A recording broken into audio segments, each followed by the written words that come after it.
home show for Saturday night's main event. We know that we got the Royal Rumble coming up. We know there's a lot of activity just on the horizon.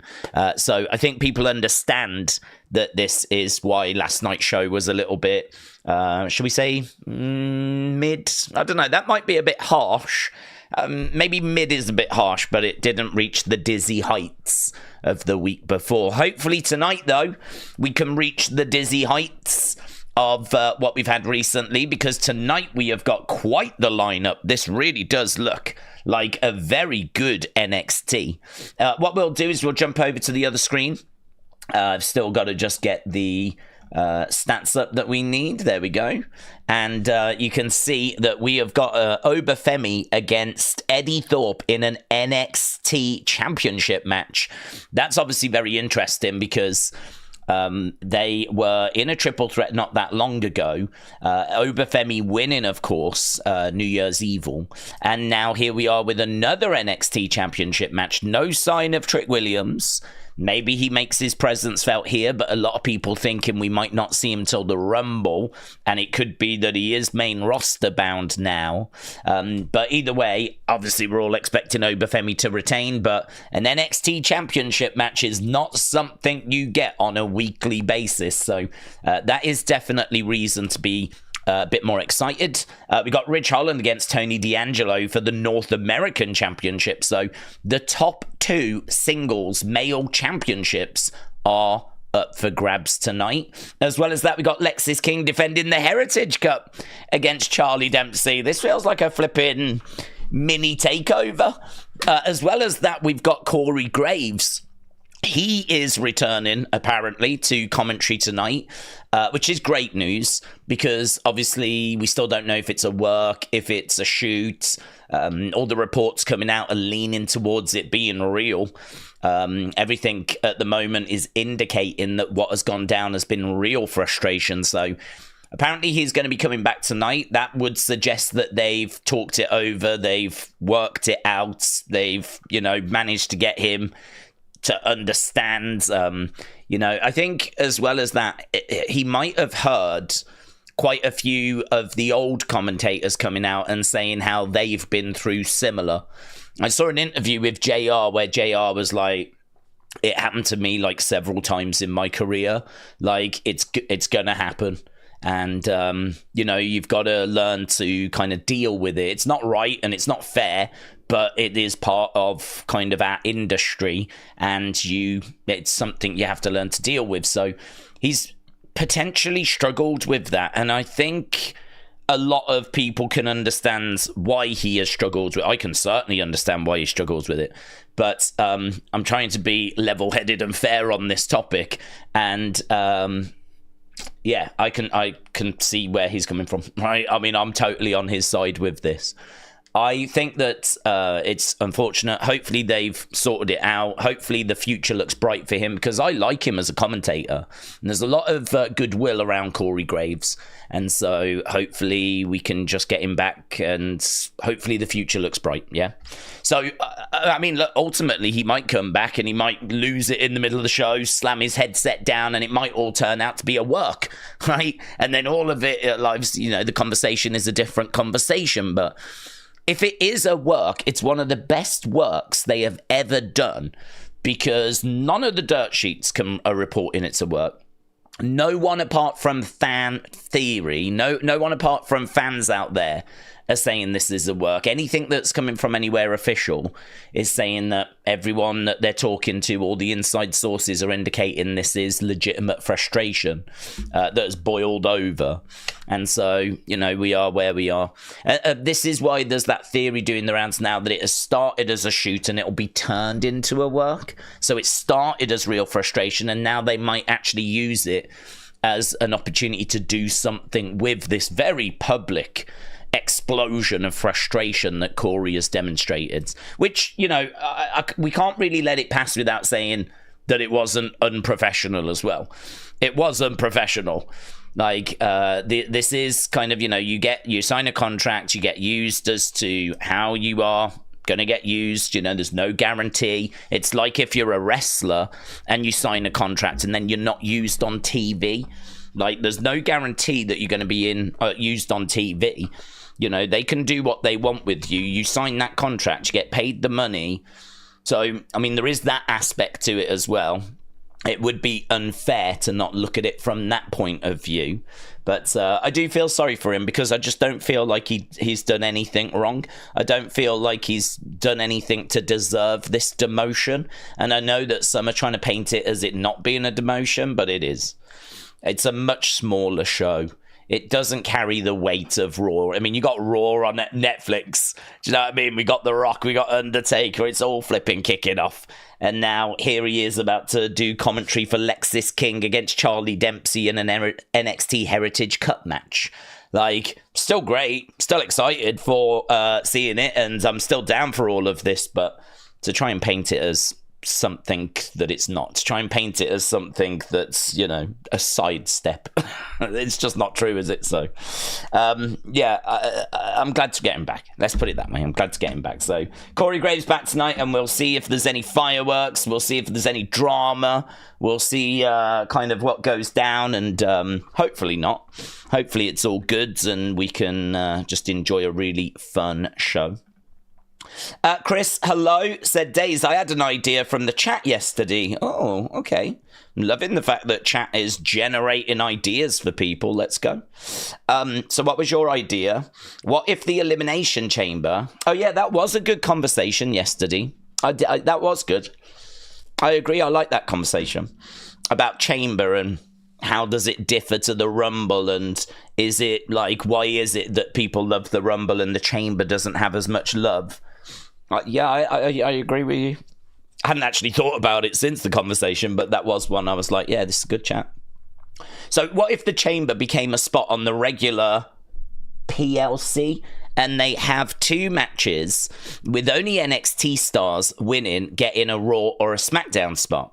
Oh, so you would drop it down to the developmental level, and the prize would be a call up to the main roster. The only problem you've got with that is that you are, for example, if we did it now, everyone's going to look at Roxanne, everyone's going to look at Trick. I really like it. I think I really like the idea of, I don't know so much about the Chamber. I mean, it would be absolutely fine to do that. Whether they would want that expense, because I think it's quite a lot of money to transport it and set it up and tear it down, and you're going to need a space kind of big enough to accommodate it, and that certainly ain't the Performance Center. You ain't getting a flipping Elimination Chamber in there, so you'd have to go to a different venue, which is fine because we've started doing that. But whether they would want to do all of that for the NXT level, I'm not sure. But if they did, let's say they did, and let's say we did it, then you would be struggling with trying to... There'd be no upset win, right? There'd be no upset win because someone that's just not ready for the main roster, they're not going to call them up. So that means that you're always going to have a Trick Williams. I mean, really, who else would you have in? Like Trick Williams, Javon isn't getting called up.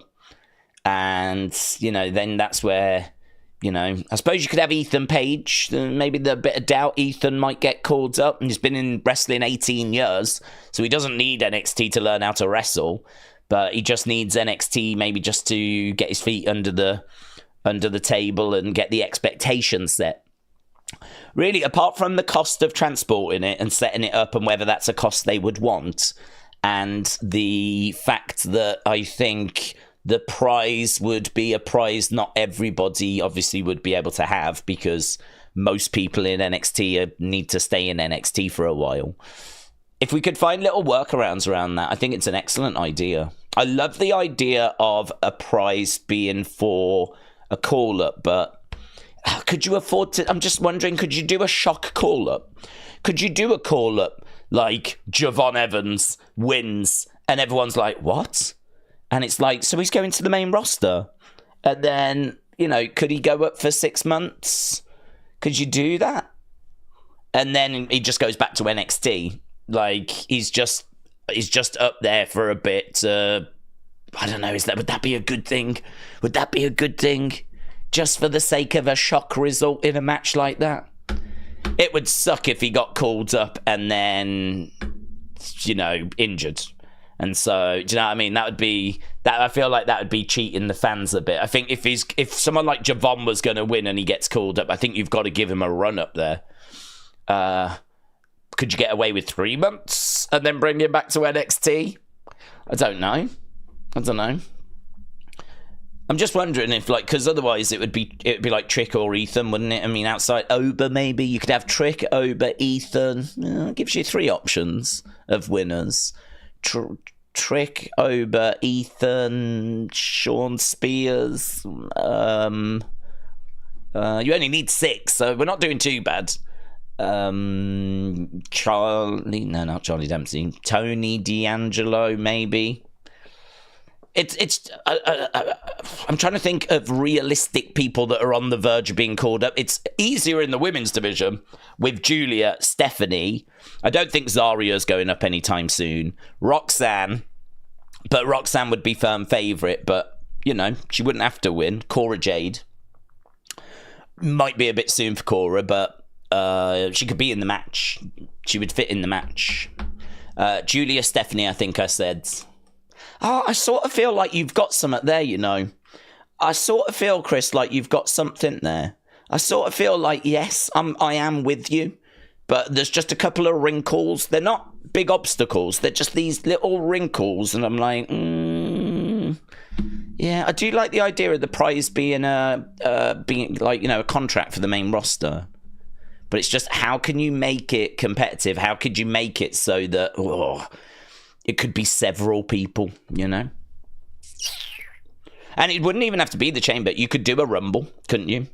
I know the Rumble is very special, but you could get away with doing a mini Rumble for NXT, where, that could be a prize. So if you didn't want that structure, you could do that instead. I really like that. Maybe that's something for the chat to chew over and have a little think about. Not that it's going to happen, but no, I like that. Chris, I think you can file that under great idea. But a couple of wrinkles that I think just need smoothing. King Gamer said, why was Undertaker, despite his unparalleled loyalty to Vince and Vince's clear admiration of him, never positioned as the top guy, WWE like Hogan or Stone Cold's? King Gamer, shout out to you. So why was Undertaker never quite the top guy? There's a couple of reasons for this. One of them is that you can make an argument that he sort of was. He was an attraction that people definitely bought tickets to go and see. Like, he wasn't at the top of the card because he didn't need to be at the top of the cards. What they had with him was someone that sold merch, sold tickets, and had storylines that didn't need the championship, It's a bit like the Wyatt Six in regards to the Wyatt Six don't need championships. They don't need the world titles because they're here to right wrongs. They're here to carry on Bray's creative. They're here to offer the darker, spookier side of things. It's not about wins, losses, championships. It's more about revenge. It's more about, righting wrongs. And with Undertaker, it was about taking souls, taking souls, getting into big feuds in the early days. I mean, if you think about his first, 5, 6, 7 years, he's feuding with people like Giant Gonzalez, and he's feuding with people like Mankind, of course.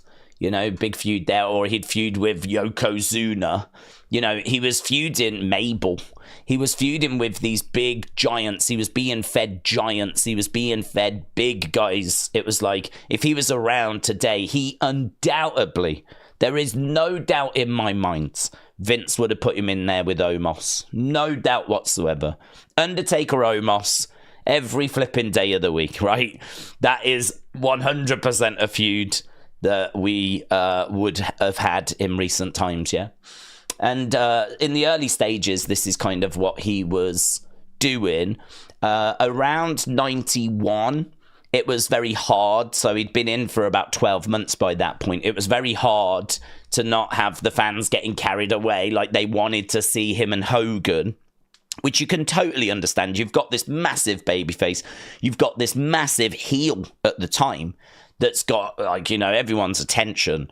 And so a brilliant opponent for Hogan. But the problem was that, you know, again, Undertaker was meant to be this kind of real unstoppable force, this real, you know, darkness.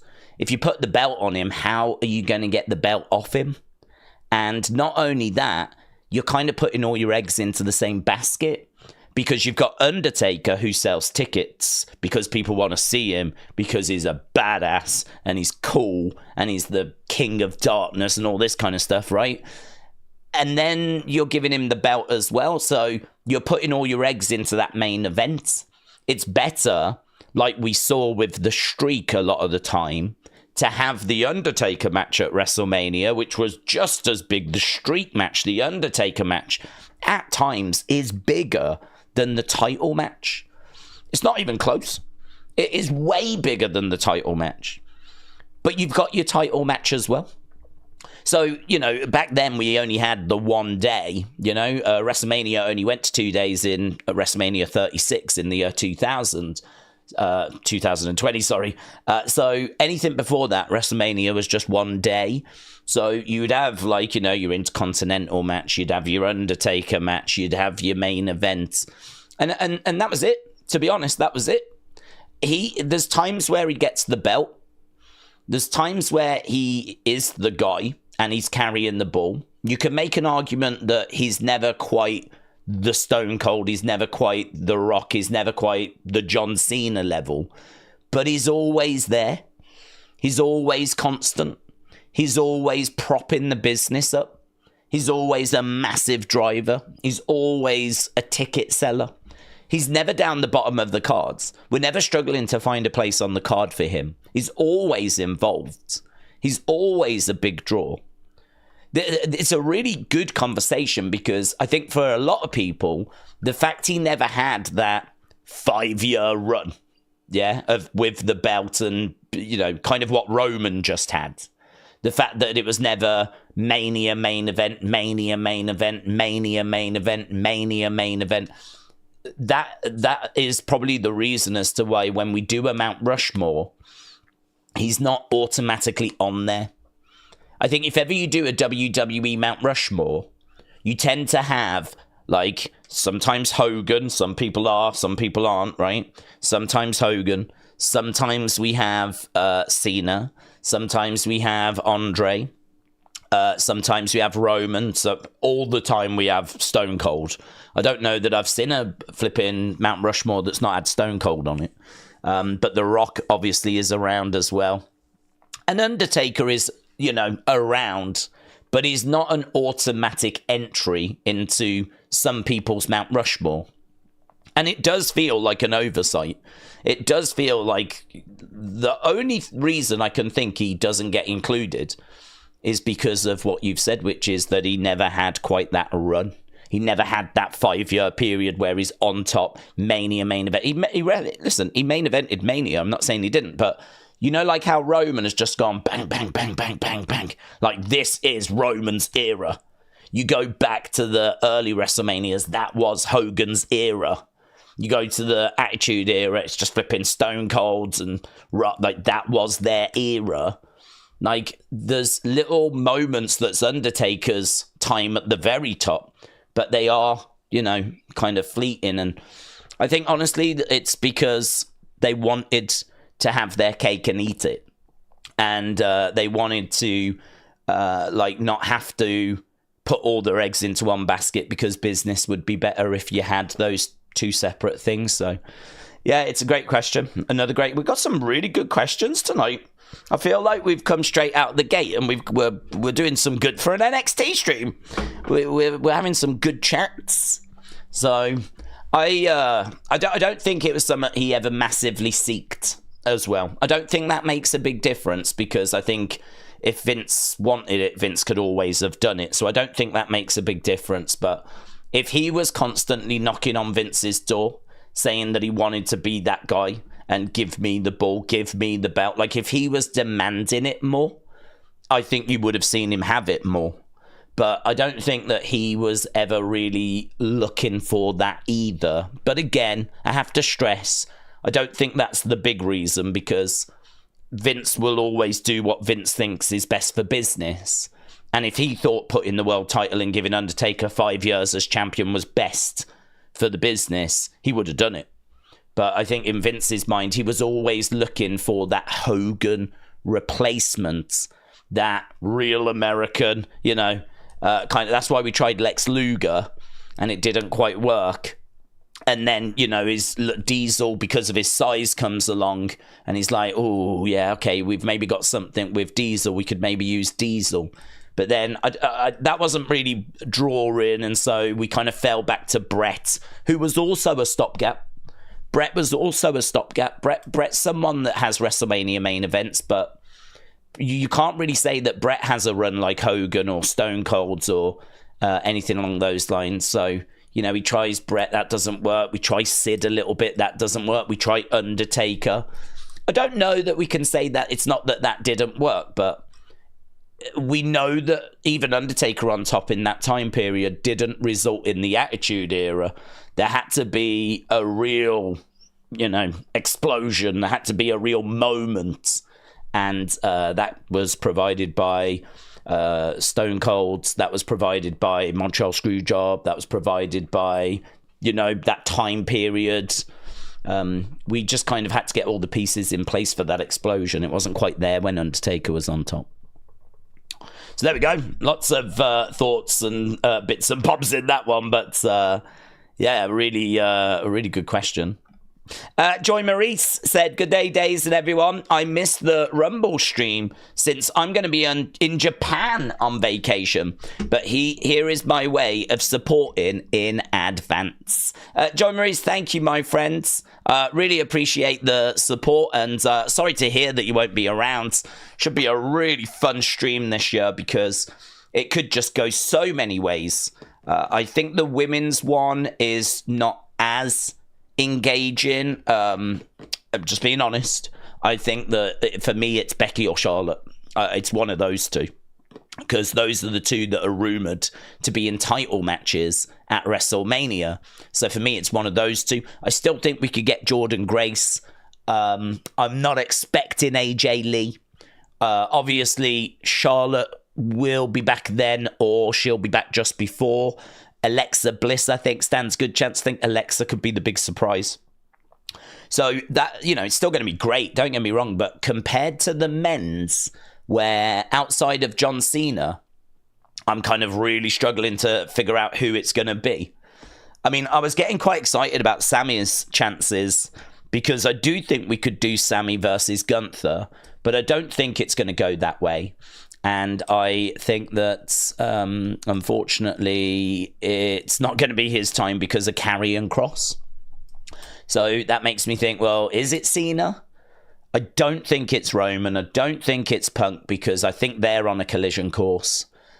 Is it Logan? If it turns out to be Logan, this might be the worst Rumble. We're expecting arguably the best Rumble ever. If Logan Paul wins, it might be the worst Rumble ever. So, whatever goes down, it's going to make a very interesting watch, isn't it? It's going to make a very, very interesting watch.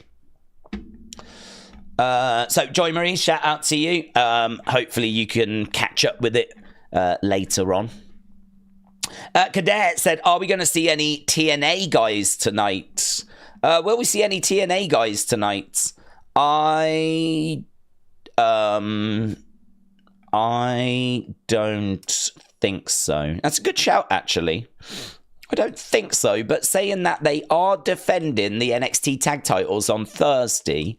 So, would it be out of the realms of possibility to actually have the Rascals on the show tonight? No, we absolutely could. Masha Slamovich, she could make her presence felt tonight. I think there's a really good chance we get Bayley tonight. She was actually invited by Roxanne. So I think there's a chance that we could get Bayley. So I wasn't expecting anyone, Masha, Rascals, if we do, and Bayley, I think there's a really good shout.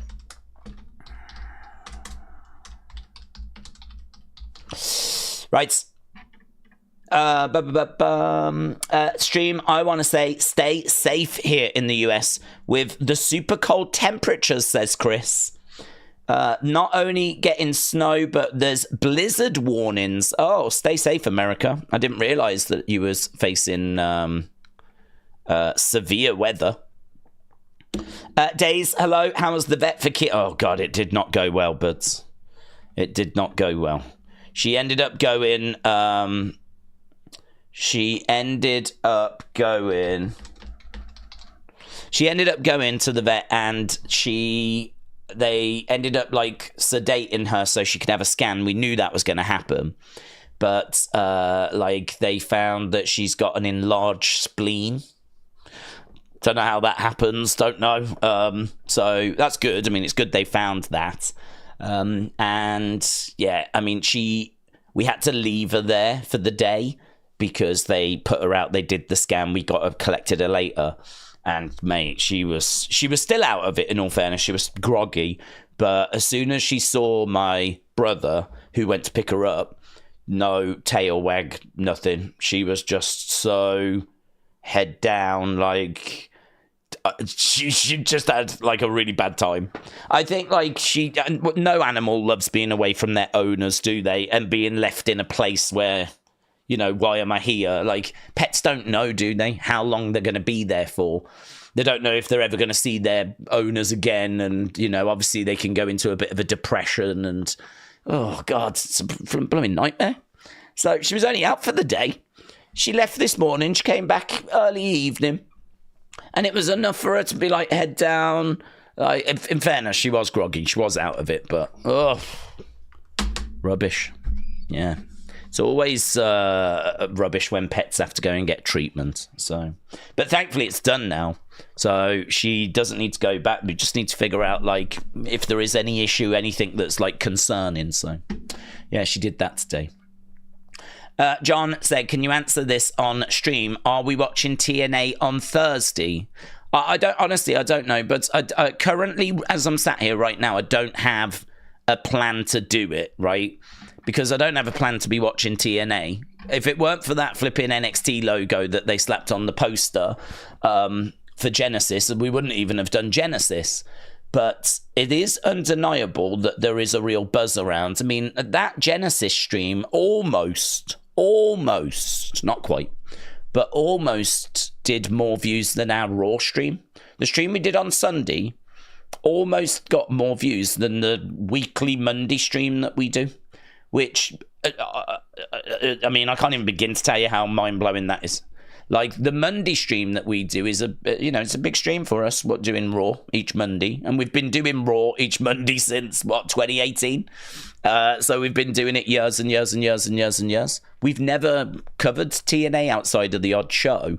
So for Genesis, TNA Genesis, to get that much interest, for it to get that much buzz, I mean, if it showed in the stream, it has got to have shown in TNA's numbers, right? We ain't nothing special. So if it showed in our stream, they got a huge boost. I've got no doubt about that. No doubt about that whatsoever, right? They will have got a really good boost. I know that those pay-per-views only happen a few times a year, but I mean, we're just not a destination for TNA. We don't cover it, so for us to do numbers that are rivaling the Raw stream is pretty bonkers. So at the moment, I don't have a plan to do it.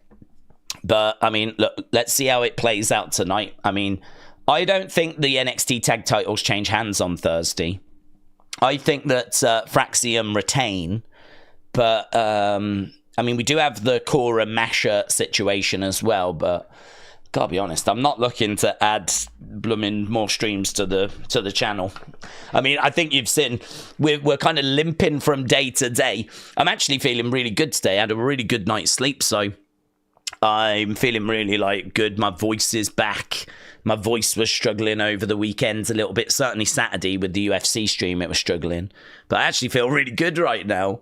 But yeah, like if we stream all the time, then there's problems that need to be fixed on the channel. The camera obviously kept breaking.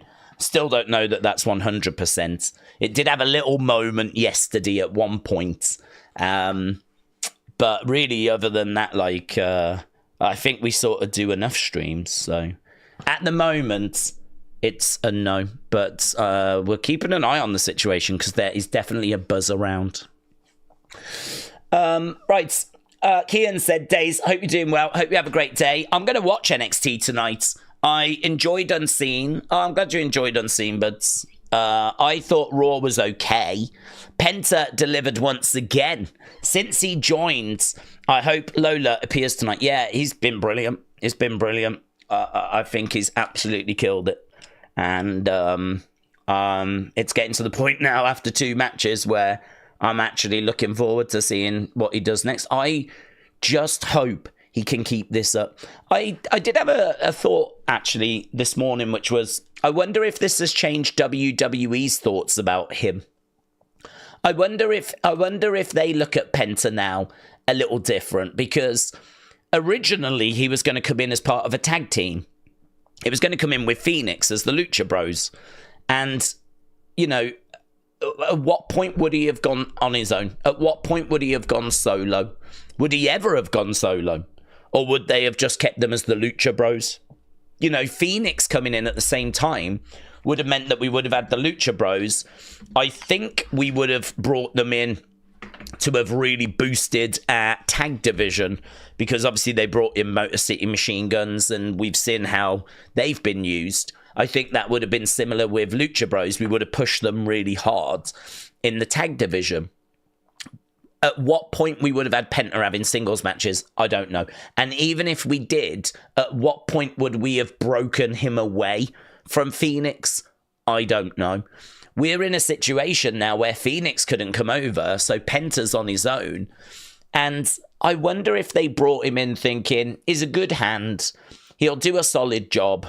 You know, we can use him around the mid-cards. He's got some impressive moves. Like, we know the crowd are going to like him. And, yeah, we'll bring him in, right? And I think it's a little bit of that sort of LA Knight thing, where LA Knight was brought in as an experienced vet. He was brought in as someone that was going to add to the roster. But I don't think they ever had any indication or impression that the crowd were going to go bonkers for LA Knight. I don't think they ever thought that he's going to get super over. We're going to have to, you know, we're going to have people demanding that he's on PLEs. We're going to have people demanding that he wins mid-card titles. Like, there's going to be, like, big reactions to him, big chants. Or I don't think they were expecting that for LA Knight. But it's happened.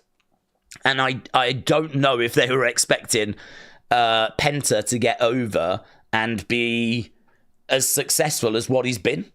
I mean, I'm sure they would love to paint it that way. I'm sure they would love to be like, nah, yeah, this was all planned. We knew this was going to happen. We knew this would go down. It's like, oh, that's interesting, because you was trying to bring Phoenix in as well, wasn't you?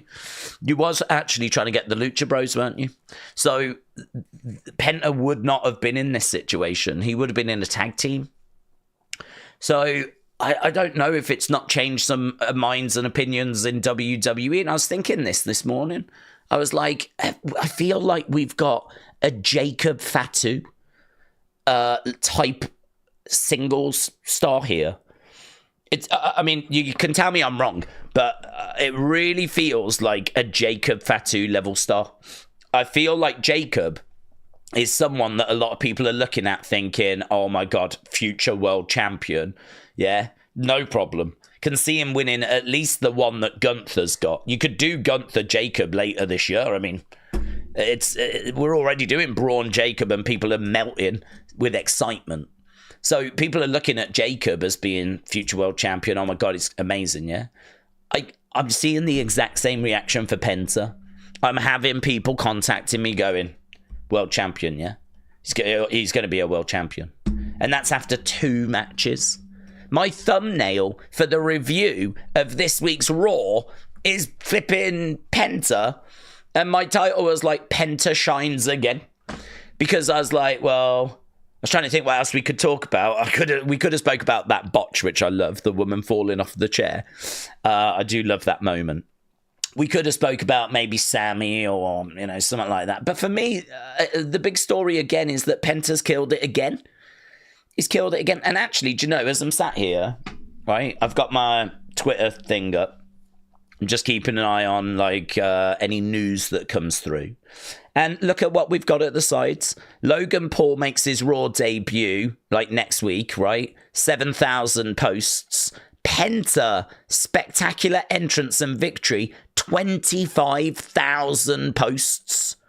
Then we got something to do with PFL, Bellator, blah, blah, blah. Then we got something to do with Marvel. But this is what's on my Explore tab, right? Things that I've looked at that's, not that I've ever looked at Marvel. I really don't know where that's come from.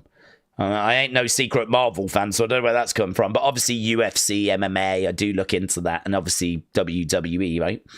But look at that, 25,000 posts to do with Penta. Which, I haven't got it all listed in front of me as to, what people are most engaged in. But as a quick snapshot, it would indicate that is still something people are talking about. And that is still something which has really resonated with people. And for me, yeah, I agree. I think he was incredible. So, yeah, he's killed it. And I think that he is going to be a big star, a future world champion. But Lisa doesn't agree. Lisa said, Daze, it's probably just me, but I don't see the hype around Penta. Yes, he's talented, but to me is no different than any other luchador. There's nothing unique about Penta, really. I think what's making him stand out is the presentation and the opportunity. So they've brought him in. He's got a big entrance. He's very charismatic as well. Honestly, when it comes to wrestling, the detail really, really makes the biggest difference. Every look, every mannerism is picked up. When you've got Dragon Lee coming down to the ring as the babyface and touching hands of the fans as they're making their way down, giving it some of this, come on everyone, yeah. That's bland. That's generic. No one feels any connection to that, where they're just touching hands as they make their way down, right? Haven't even got in the ring. Just making the way down, touching the fans, right? What does Penta do? He's got his little sidestep thing. He's got his hand. I don't even know what it is, but it's like that, isn't it? That he did with that kid in the crowds. The one that was dressed like Donald Trump, if you saw Unseen. So he's not just coming down, touching hands, going, come on, everyone, yeah. He's got his little sidestep thing that he's doing. He's got, the Cierro Miedo, which obviously has been over for years and years and years. But, what's Dragon Lee got? What's Dragon Lee? What's Santos Escobar got? What are they bringing? Before the bells even sounded... What is it that they've got? Plus also, look at how Santos Escobar looks. Look at how Del Toro looks. Look at how Wild looks. Look at how pretty much everyone outside of Rey Mysterio, who's just iconic. But look at how they dress compared to Penta. Penta's mask kind of drips down his face. He's got the makeup on as well. He looks like something out of, is it Day of the Dead? And he's got a bit of a... It always feels a bit like a skull is painted onto his face. And his whole gear just looks cool. I was even looking at his tattoos. I think on his shoulder he's got is it OM or something? OM. Just tattooed over his shoulder. I was looking at some of his tattoos and I was like, man, they look different, interesting. I need to have a look at that again, actually. Visually... he's always been incredible. Visually, he's always stood out, right? Charisma-wise, charismatic, all those little touches we just said, they make him stand out above everyone else. Add in the fact that then he's got, really good presentation. The Catherine wheel that was spinning, you really don't see that with anyone else. And again, you might go, yeah, but this is all just sizzle. This is all, it doesn't mean anything. but it means everything, because look at Jay's entrance coming through the crowds and the yeet and all of that. Like, that has took him to a completely different level. Look at OTC for Roman Reigns. You know, like, all of that took him to the catchphrases for LA Knight. Massively helped LA Knight get over. The whole and all of that massively helped his success. So all these little things, the Cierro Miedo, the look, the walk, or like the hand gesture, you know, that's what's setting him above everyone else. And then the bell sounds, and they're giving him time to work. They're giving him time to actually put on a match. He's not just in there for like 5 minutes. He's having proper back and forth encounters. That Penta Pete Dunne match was a match that you could have seen taking place on, maybe it wasn't quite an NXT UK takeover level, but I don't know that it was that far off, to be honest. You lot gave it a great rating. Really, it was, people afterwards were saying it was the best match on Raw, and that it even was better than Seth versus Drew, which was the main event. And, you know, if we had done an NXT UK takeover cards with matches underneath, and then the main event was Pete Dunne against Penta, and they went out and did a match like that, maybe they might have turned it up a bit more, took a few more risks, had a few more spots in there. But by and large, the basis, the foundation for, I think, what that match would be was what you got on Raw, and it landed. It landed. I mean, people scored it. People scored it great. I do have it in my book. People scored it great 64%. Great 64%, which actually puts it, you know, really up there with the big matches coming out of Genesis. It actually puts it ahead of Jordan Grace and Tessa, puts it ahead of the Josh Alexander match. Kind of almost level, to be honest. That was great 63%. But I mean, Josh Alexander against Santana, great 63. And then on Monday, we do Penta Pete Dunne, great 64. So in my mind, if you're getting into that great 60% range from the community, which I know, you know, look, it ain't the be-all, end-all, you know, but it just gives you a snapshot. We're talking about a pay-per-view level premium live event, maybe not main event, but some could sit on a card, somewhere in a card, WrestleMania, you know, the third match. That would be perfectly acceptable. It would have been perfectly acceptable. Third match on the cards, fine. You know, big entrance, down he comes, all that sort of stuff. And, you know, he's selling his goods. His moveset's always been goods. But I'm not interested in move. And I'm not interested in him no-selling. But he ain't doing those things. This is the best. This is better than I ever saw him in AEW. It's better than I ever saw him in AEW. And there might be some AEW fans that turn around and go, well, you're forgetting about this match, or you're forgetting about that match. Maybe I am. Maybe I am, because it has all of a sudden got me thinking about Penta solo matches. And, you know, do I need to revisit some of his AEW solo matches? Because this is not the person that I was watching when he was in those tag matches. He was still doing the Sierra Medio, he was still doing all of that. But if the match that follows annoys you, winds you up, you don't like it, all of that stuff is irrelevant. But the work he's doing in the ring at the moment is really good. It's really solid. I'm signed up, honestly. I'm in the fan club. I'd happily wear the shirt. And this is me. That honestly was not crazy about him coming in a few weeks ago. So I'm very, very impressed. I'm very impressed. And these are the reasons why. So we'll have to see if he can keep it up. I was a little worried that we weren't going to follow it up, but we did.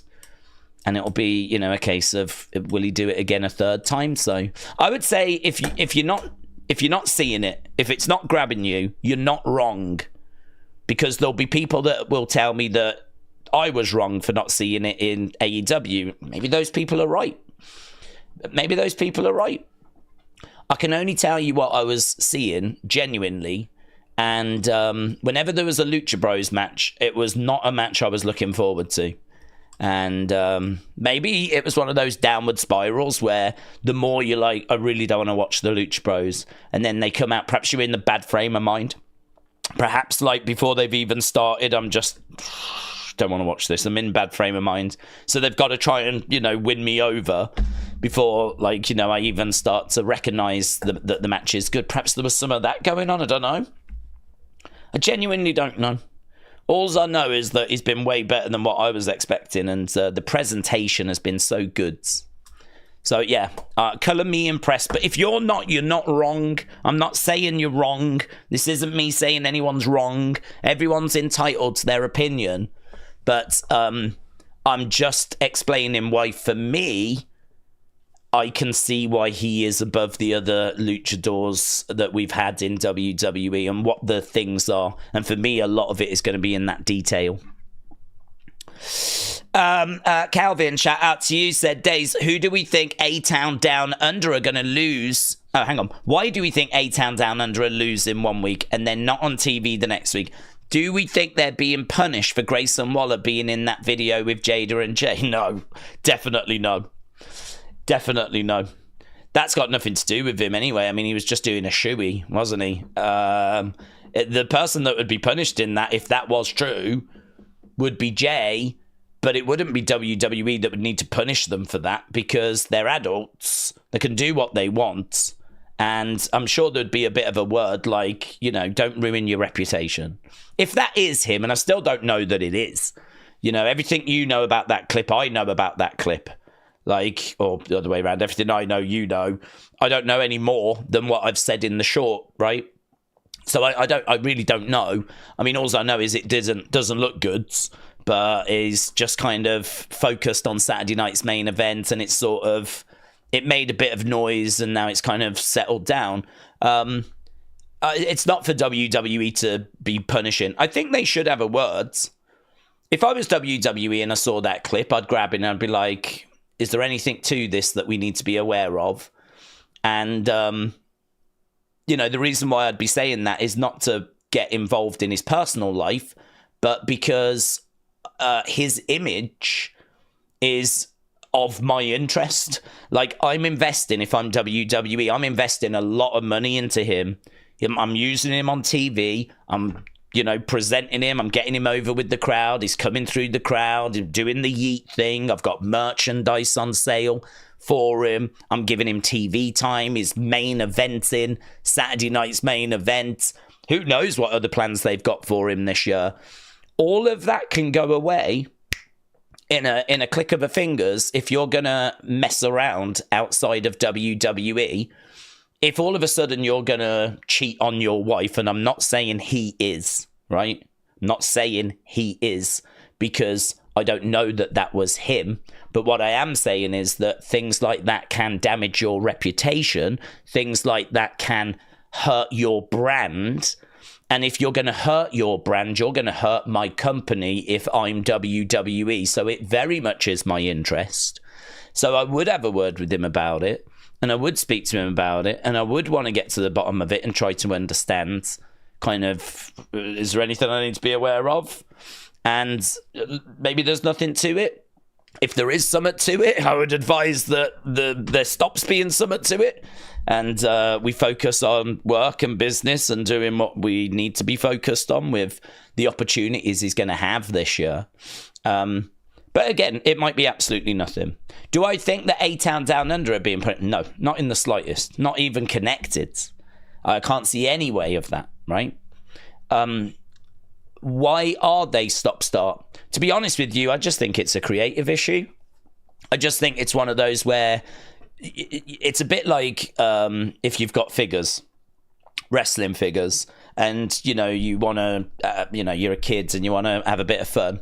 You'll grab your figures and you'll do your show and whatever. Well, there's certain figures you grab and there's certain figures you're not. Yeah, there's certain figures you're taking off the shelf. There's certain figures that aren't going to be involved. Creatively, that kid does not have anything for those figures.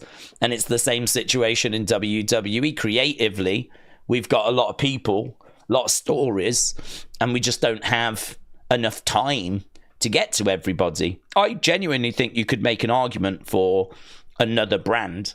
I think we've got enough talent where you could make an argument for introducing... I think you'd have to have a 2-hour Raw, a 2-hour SmackDown. Actually, I think this might be in WWE's benefit because that would be another show that they could sell. So, rather than doing these 3-hour shows, it might be better if we can crack the 2-hour format.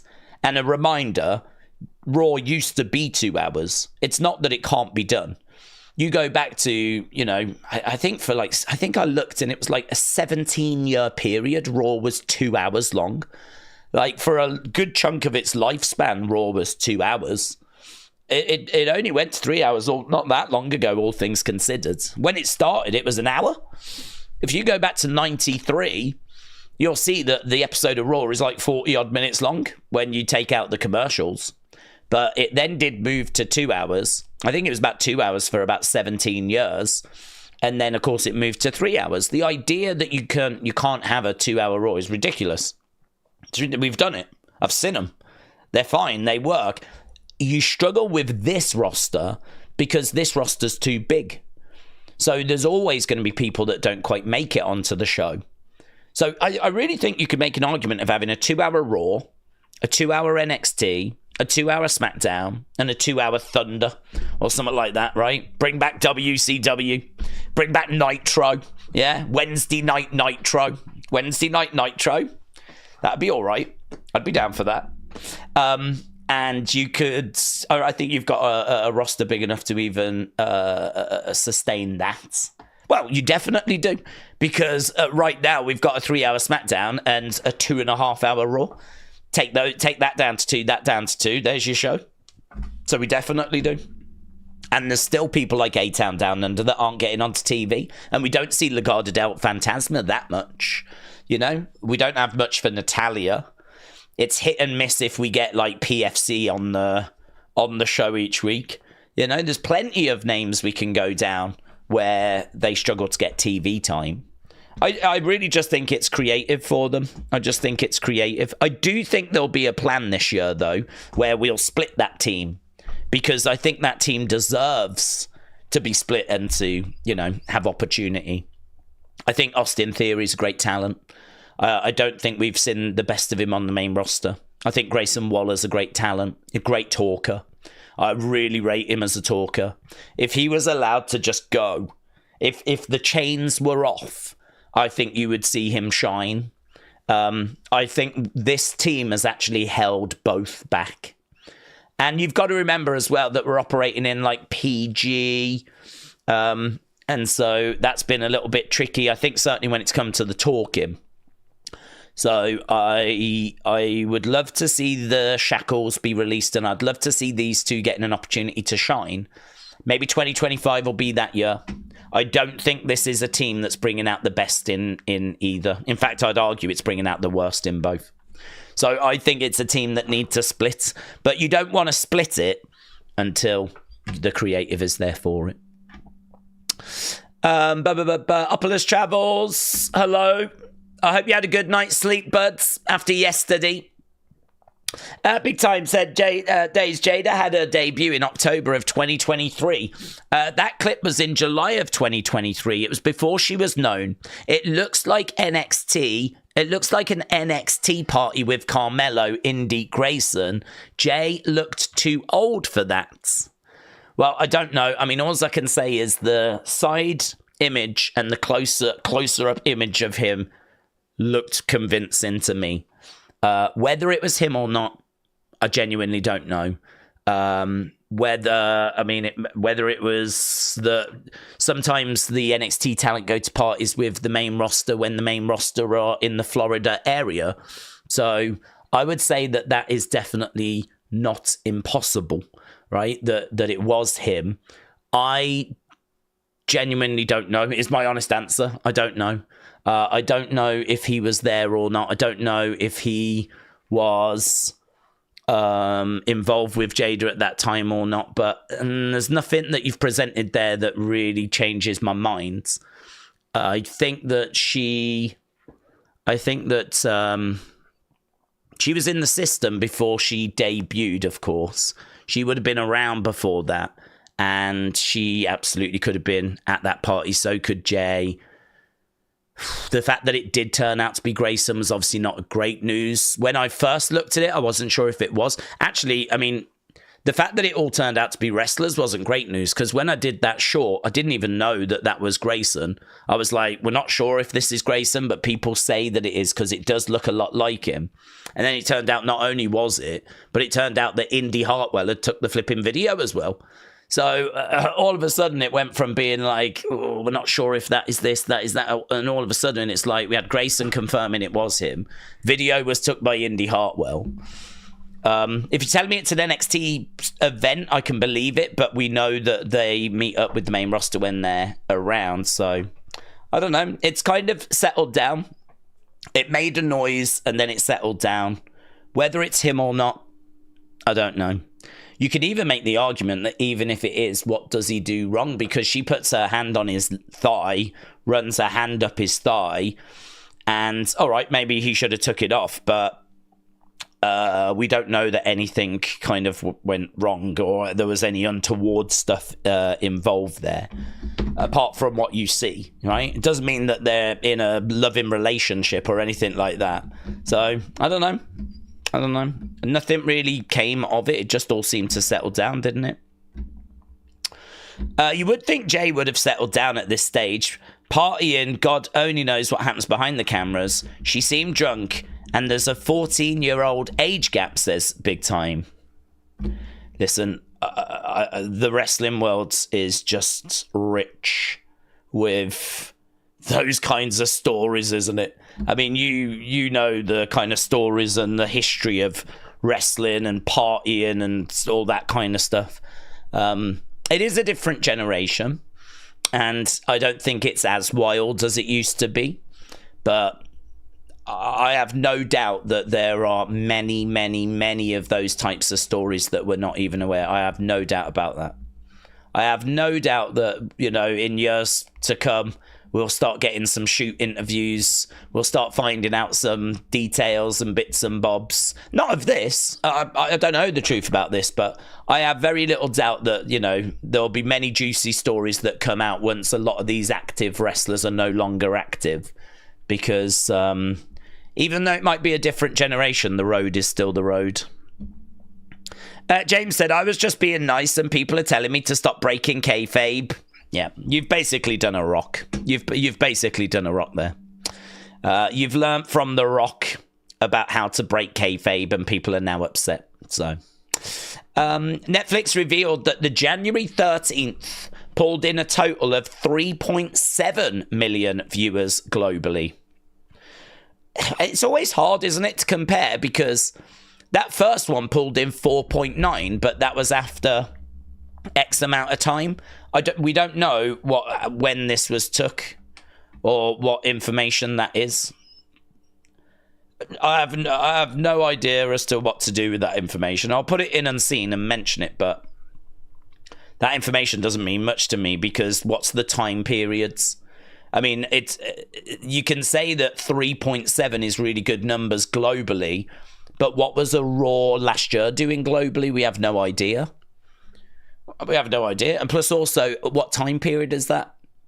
Is that live? Is that after a day? Is that after a week?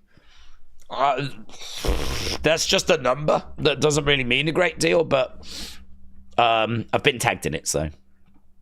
There's an Adam Pearce clip. I don't know what this Adam Pearce clip is. I'll have to save that to look at it later. Where are we time-wise? Oh, we've done an hour. Oh, my God. Mates. These streams flipping fly by. Right, TNA Plus is free for a month right now, said I'm Just a Man. Is it? God, they're really trying to capitalize on that, aren't they? Which is really good. That's what they should be doing. This is the benefit to TNA. This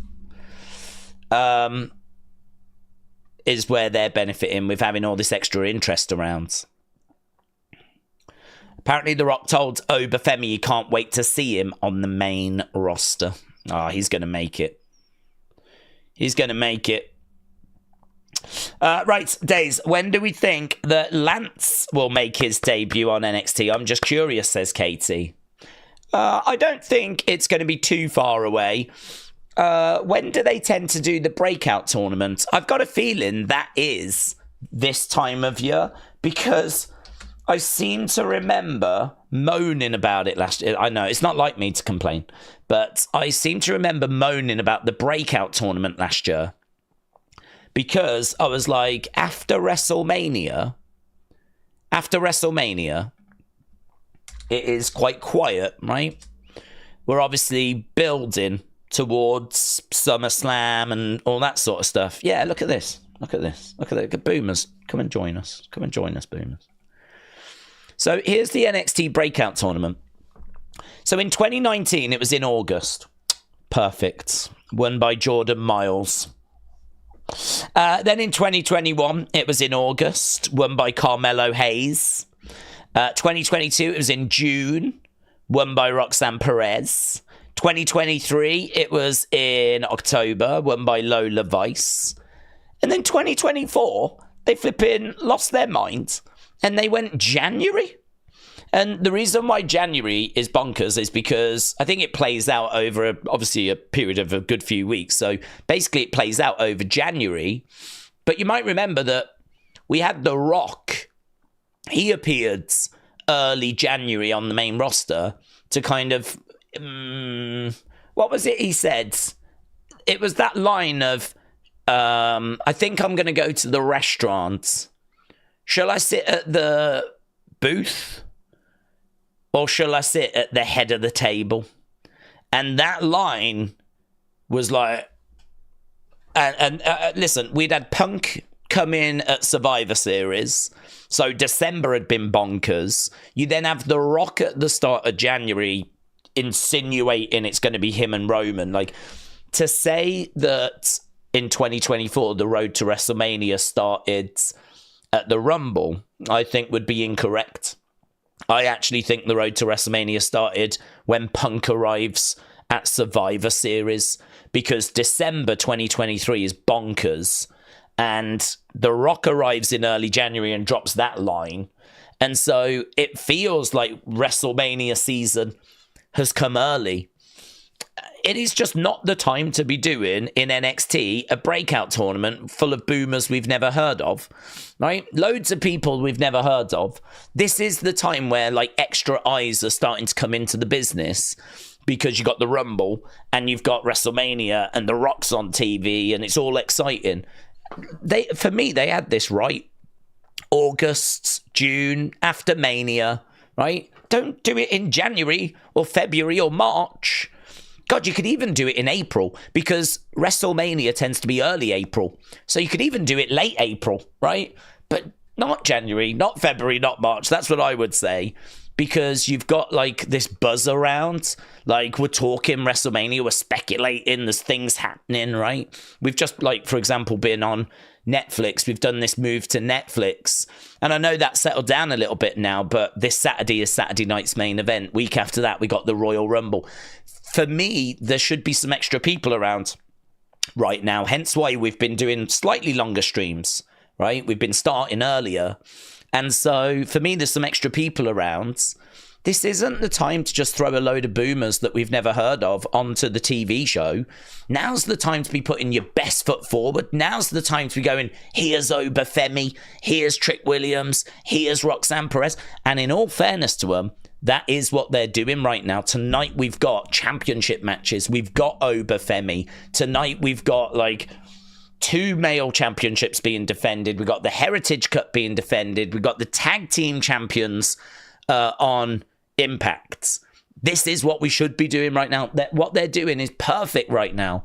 But it begs the question, when do you do the breakout tournament this year, right? I personally would not do it in January, February, or March. I think you put your best foot forward, your biggest stars out there with all this kind of extra attention. And we know as soon as Mania is done, the attention drops, right? This is a key part of the year.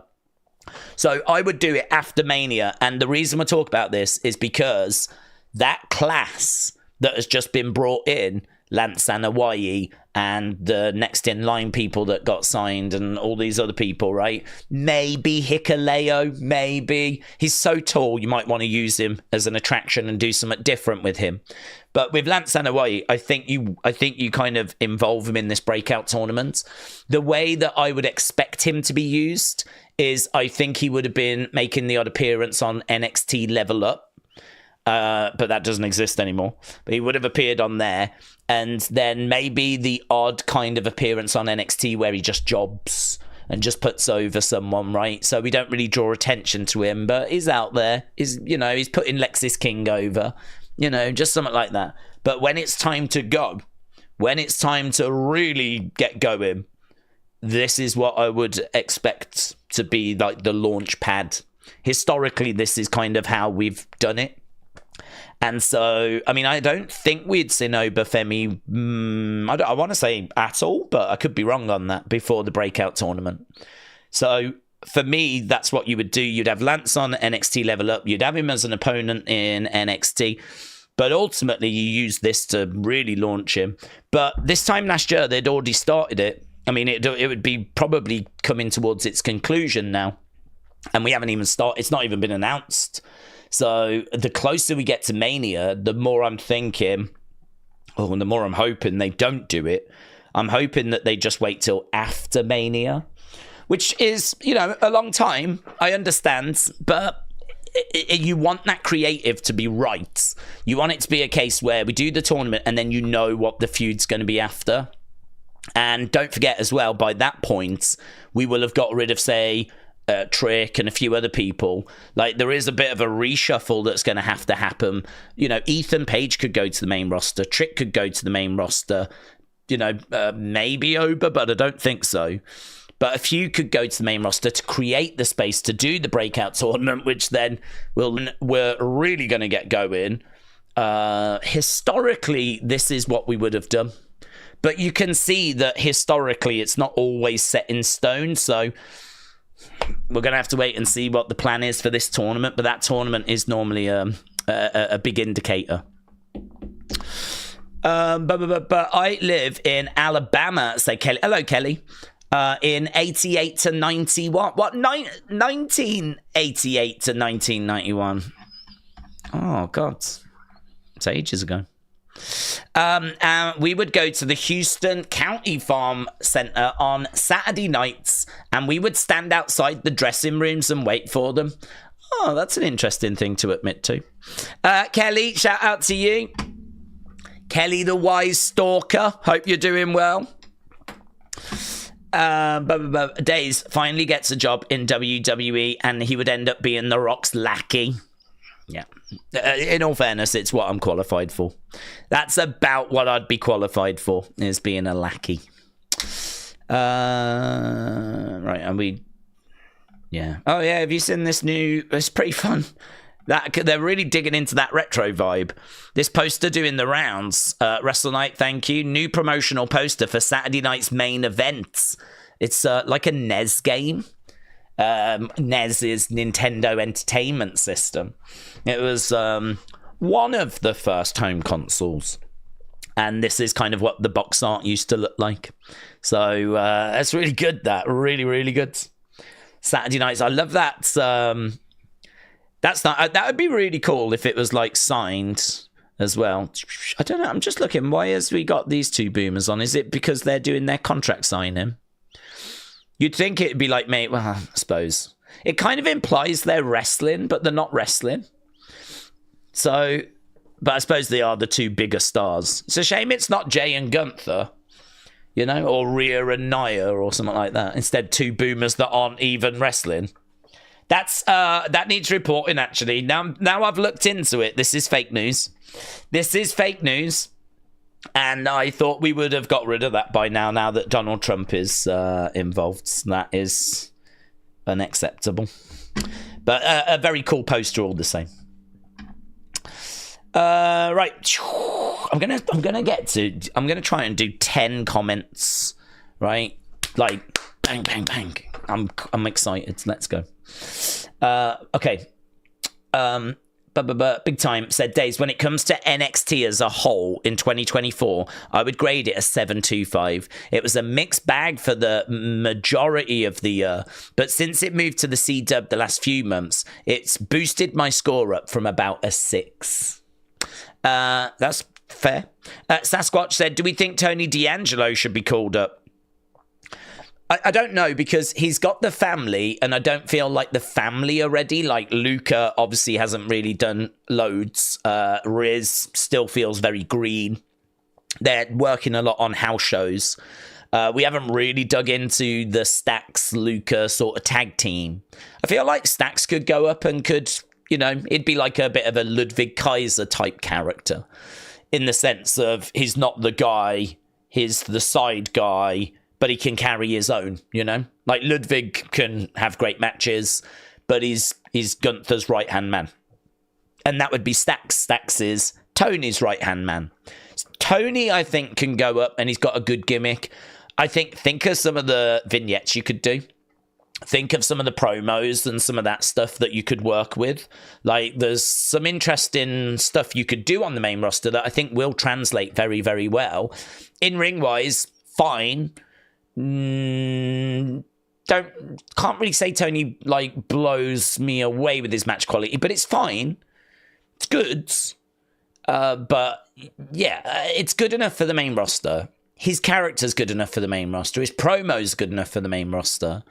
I think Stax could be by his side. I think what might just hold him back is Luca and the Riz, who I don't think are ready yet. And are they going to bring up the family? Or are they just going to bring up those two and then the others join them later on? I don't know. I don't know what you do with that group. It's interesting. Do you just take the two up and then leave Luca and Riz, and then, I don't know, what do you do with them then?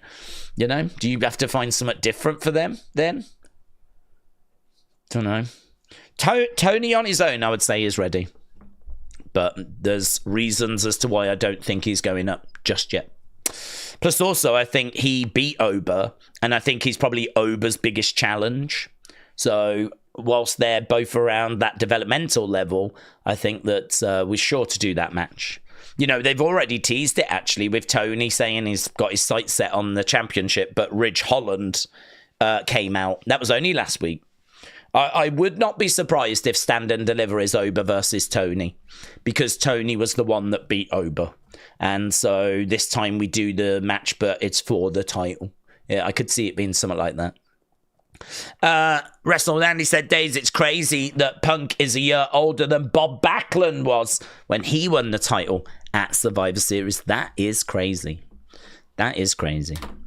James said, Ronda is the best on the mic. She is way better than Punk. Jim Gore said, I would think WWE would want to do a North reunion before Ethan Page moves to the main roster. Big Time said, the mic keeps going out. It shouldn't do. There's no drop frames. I wonder if there's a bit of a YouTube glitch. WrestleNomics has been keeping track of NXT on CW versus USA the last 3 months. On USA has averaged 624 and 0.18. On CW it's 713 but 0.16. Dave Meltzer would tell you that's a decrease. Dave Meltzer puts more into the demo than he does into the overall number, and people really do struggle with that, you know. People do struggle with that. I can understand where Dave's coming from. So I don't know that Dave is wrong for saying that, to be honest. But, yeah, just be aware that that would be seen as a decrease by Dave Meltzer. We got a really good post here by TJF, and it is a good question. It is a very good question. Why did James Chadwick break kayfabe? That is, I think, what the community are asking this evening. Why did James Chadwick break kayfabe? Only James can answer that one. Very good. Very good. Right, Florida is literally having a blizzard. JLR Investigates is driving through it. What the hell was JLR Investigates?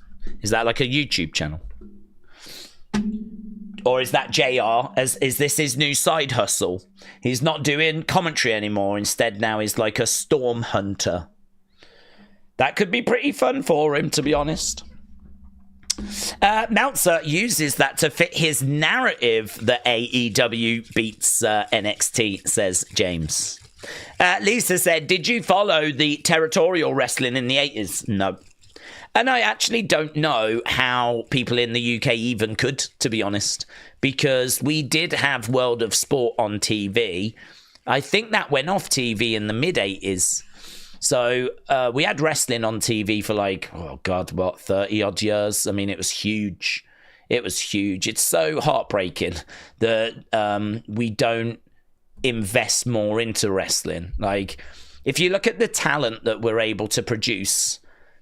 And it's not only like the UK, like the world produces amazing talent, but the UK has produced some exceptional talent recently. We've got Ospreay, of course. We've got Zack Sabre Jr. We've got Pete Dunne, Drew McIntyre.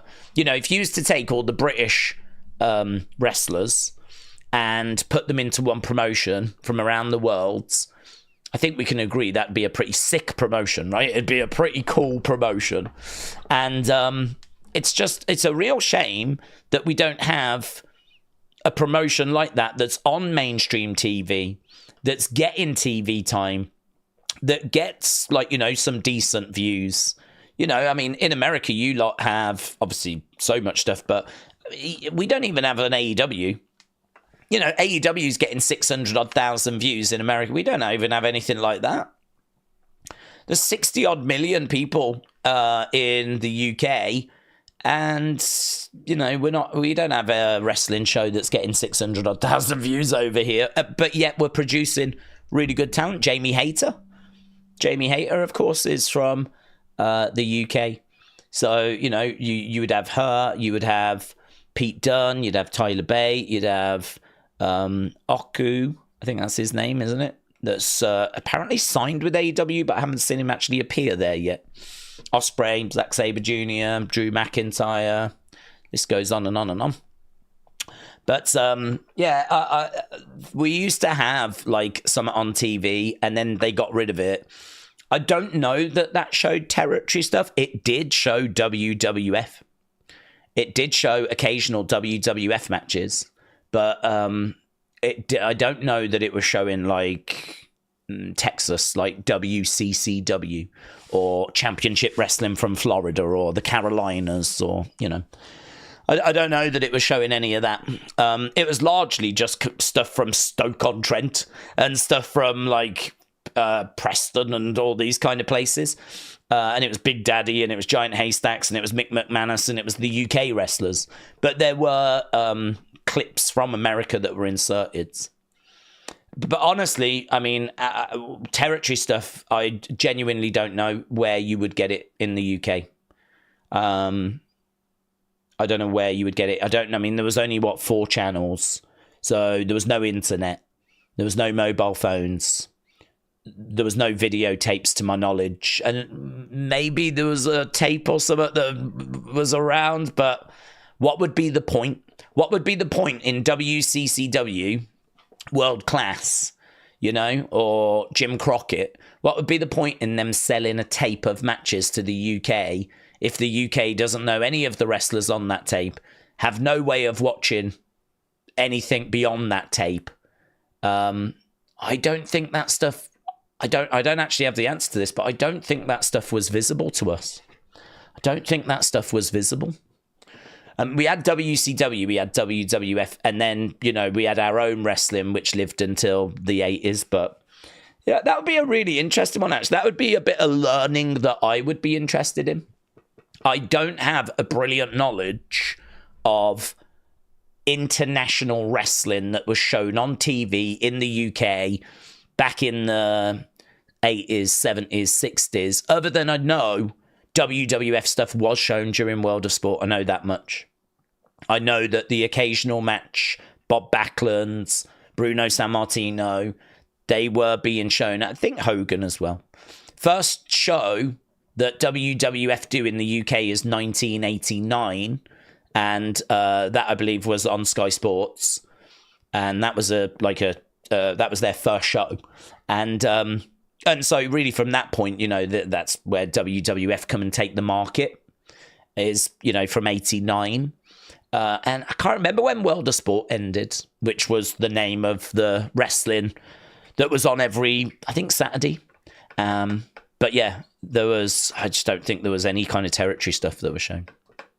So honestly, all of that stuff as I was growing up was all just really dark to me. Like, I didn't have visibility on it. I didn't know the wrestlers. Like, I think part of that might be why my knowledge of WWE is not bad, right? Because that has been a real focus for me. It was a lot easier to dig into the history of just that promotion than it was to dig into the history of wrestling overall, because so much of it you just did not have access to. But obviously, as soon as the internet came along, all exploded, didn't it? And certainly when the network came along, that showed me a load of stuff I'd never seen. I still mourn the loss of that. I don't know where I got up to. I think I got up to about 8. I need to read another 2. Alex said, where I live in Canada, the most snow that we have had is 7 feet. Some days, I wish I live in California. I want to visit there so badly. Suzanne said, Bakersfield has got worse with homeless people. I worry about family there. So what, like Bakersfield, is that in California? Is that due to the fires? More people are being made homeless. Is that what we're saying? Where's Bakersfield? I'll have a search. Bakersfield, California. Yeah, do you know, we're not, and I think it's probably true of a lot of places, not really reporting on the LA fire anymore, or fires, because obviously there's been so much, with Donald Trump and all of that. But if you actually search for it, it's still going. It's bonkers. Los Angeles area sees strong winds amid increased fire risk as new fires break out. So, I mean, I don't know what the latest numbers are in regards to how under control the situation is. But it's insane that it's not been sorted. I mean, it's understandable. I mean, I'm aware everyone's doing everything they can, but it's just hard to imagine a fire that can go this long. It's hard to imagine a fire that just cannot be put out we just can't put it out. Is just crazy. So yeah, apparently still going. But I don't know the news on it. As we said, I mean, it's all about Trump over here, as I'm sure it is in every country around the world. Right. The homeless has gotten bad before the fires, says Suzanne. Oh, really? LA, so expensive, isn't it? I mean, I wonder if that is playing a big part. Cost of living and all of that. Apparently 2K25 is going to add intergender matches back, says Blake. Yeah, I have read that. Kapata said they've got 63 and 84 contained, but the wins are causing a lot of problems, says Kapata. Hannah, hello. Hannah AEW said, Daze, greetings and salutations. What are the thoughts on New Orleans being a WrestleMania 42 location? Seems like a good spot. Yeah, we've been there before. Obviously 34. I keep seeing pictures of WrestleMania 34. And so I believe that was New Orleans. So not that long ago, we were in New Orleans. Great place. Obviously very lively, kind of carnival, very colourful, perfect for WrestleMania, and easy to get to, and yep, I love it. Sign me up. Totally on board with going there. Obviously a little twinge of disappointment because London seems so in the running. It seems like London has got the best chance it's probably ever had of hosting a WrestleMania. Like, we know that they are doing more international PLEs. We know that there is the demand there from the fans. We know that the London mayor, Khan. I can't remember his first name. I want to say Nick Khan, but it's not Nick Khan. It certainly ain't Tony Khan. Sadiq Khan, that's his name. Sadiq Khan, he said that he would be looking to bring some of the biggest sporting events to London if he got elected. And he did. And then we saw a picture of him with Nick Khan and Triple H, clearly talking about WrestleMania. And bottom line is, it'll happen if London puts up the appropriate amount of money. London's got the money. I don't think there's any issue about that. It's just prioritizing, How, do they want to spend the amount that they are going to need to spend to get that, or should that money go elsewhere? It's not a case of not having the money because, as we said, London's one of the richest cities in the world. UK, I think, is 5th or 6th biggest economy in the world. If we can't afford it, flipping, a lot of countries around the world are going to struggle. But it's just priorities, in it, With cost of living and all of that, is it wise to spend X amount on bringing WrestleMania when that money should go elsewhere? Like, this is what they have to weigh up. But it's never felt closer. It's never felt closer. And I honestly think even our American friends, I get the vibe, would not mind it. I sort of feel like the UK and the US have kind of shared their passion of WWE for decades and decades. As we said, the first WWF show was 1989. 1989. And you fast forward 3 years after that, you've got SummerSlam 92. And, I mean, that's just, an amazing event, an amazing main event. People still rave about Bret Hart, British Bulldog. And so, I think if there was a WrestleMania that was to go to another country that's not Canada and not the US, I think a lot of people would be like UK, right? So I don't think there's too much pushback in that regards. I don't think there's too much of a barrier there. But I don't know. I mean, that 42 was definitely one that I thought we were in with a chance of getting. If it is going to be that, that's my only disappointment, really. But I still feel confident London can get one, one of the 40s, 43, 44, 45. At the end of the day, I don't think it's WWE, it's London. It's London. London needs to look at itself, right? And needs to, if it's serious about it, put the money up. Do what needs to be done, because I can't see it getting cheaper. So if you want it and you're serious about it and you got re-elected on it, then, pay the money. That's that simple. If you want the show, pay the money. Keeks, shout out to you, my friends. Appreciate the support. I do need to catch up with some super chats. I think I reached my 10. Alex, shout out to you. Appreciate it. Mike, shout out to you, my friend. Thank you. Nathan, shout out to you, buds. Simply Wicked, shout out to you. And Bradley Phillips as well. Shout out to you. Keeks, shout out to you, buds. Let's work our way down. I can see Keeks saying you missed a couple of super chats. Thank you, my friend. I will always strive to get to them. We will always check them at some point, but I'm not always the best at jumping on them as they come through. I am a bit rubbish at that. Right, Wayne said, Daze, what happened to Lillian Garcia? Has she not been on the show?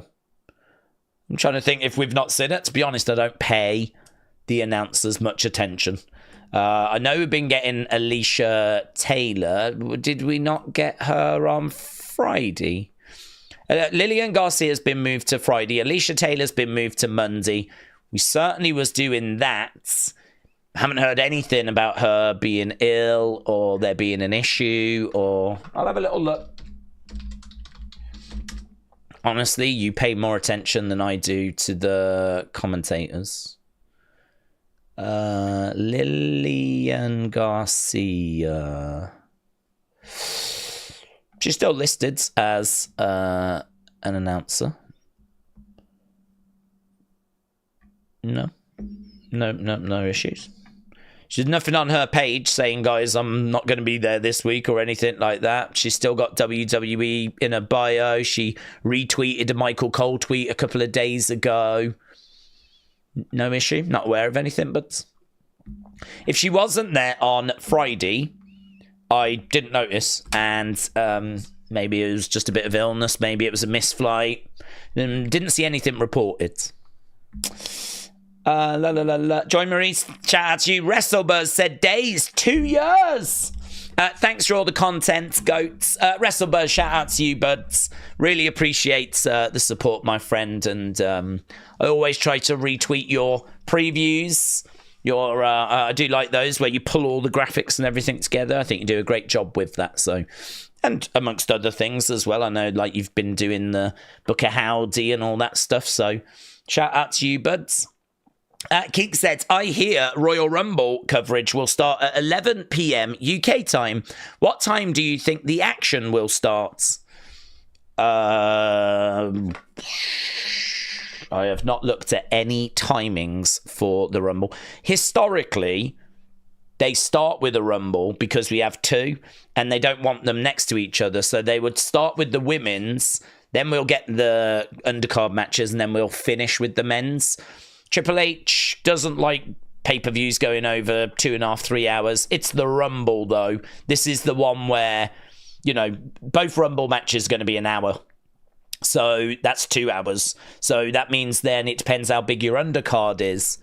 If you've got two matches, you can probably do them in 40 minutes to an hour.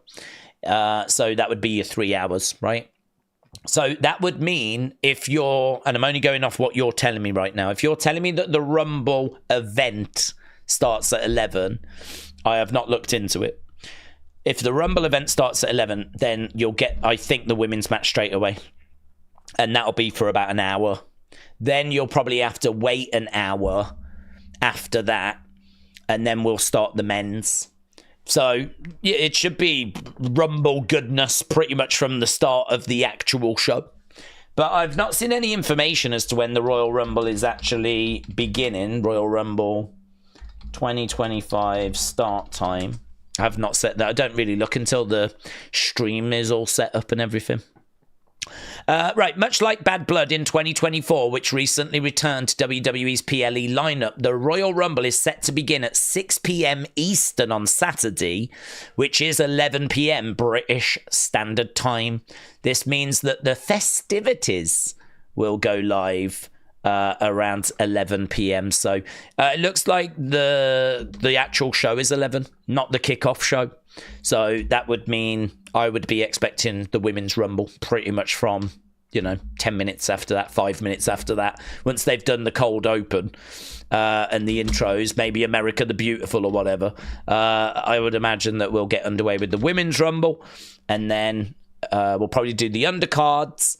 And then we'll get to the men's. They don't like putting the two Rumbles together. They like to have a gap between them. Much like Hell in a Cell, much like Elimination Chamber, much like War Games. They don't like putting them together. It's kind of like a lot of excitement, and then we settle down to have a load more excitement. And that undercard is the settling down period, really.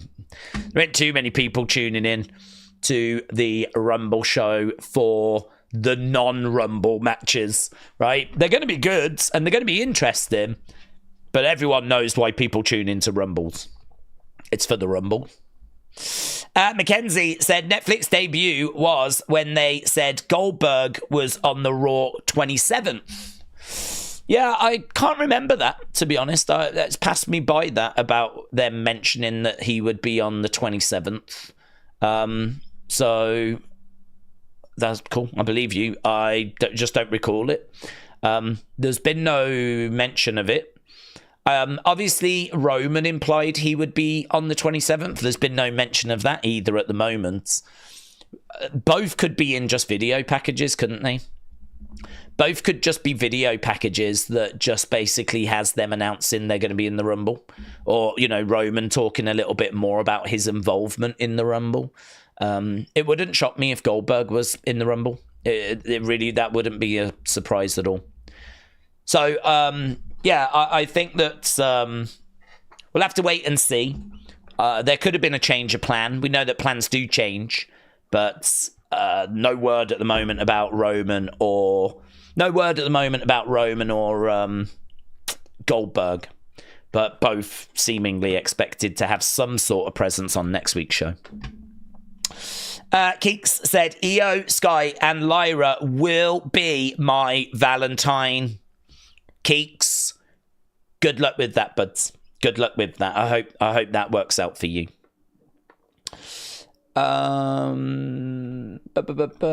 Okay.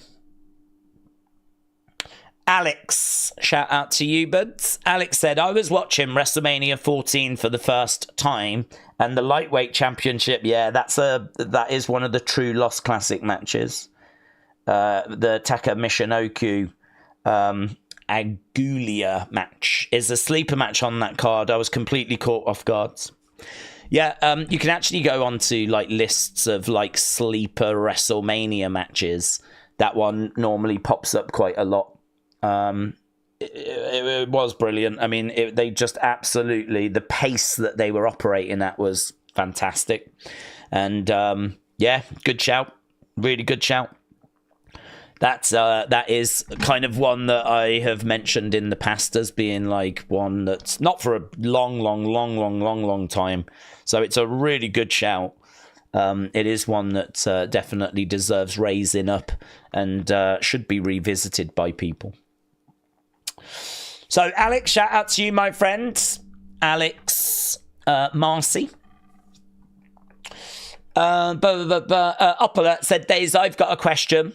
Why is it that we in England have always been massive wrestling fans, even had it on TV back in the day, but English wrestling can't stay on TV? We have the fan base.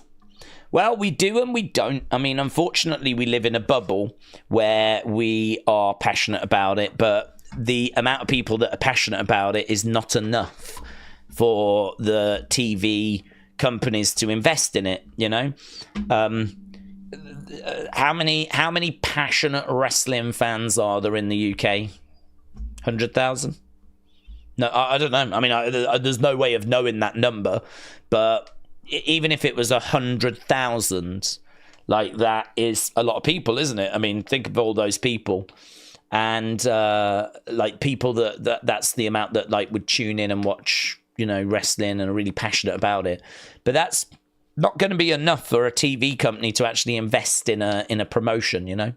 That's not going to be enough. If the numbers were there, if it was something truly seismic, if it was something truly that could not be ignored, they would do it.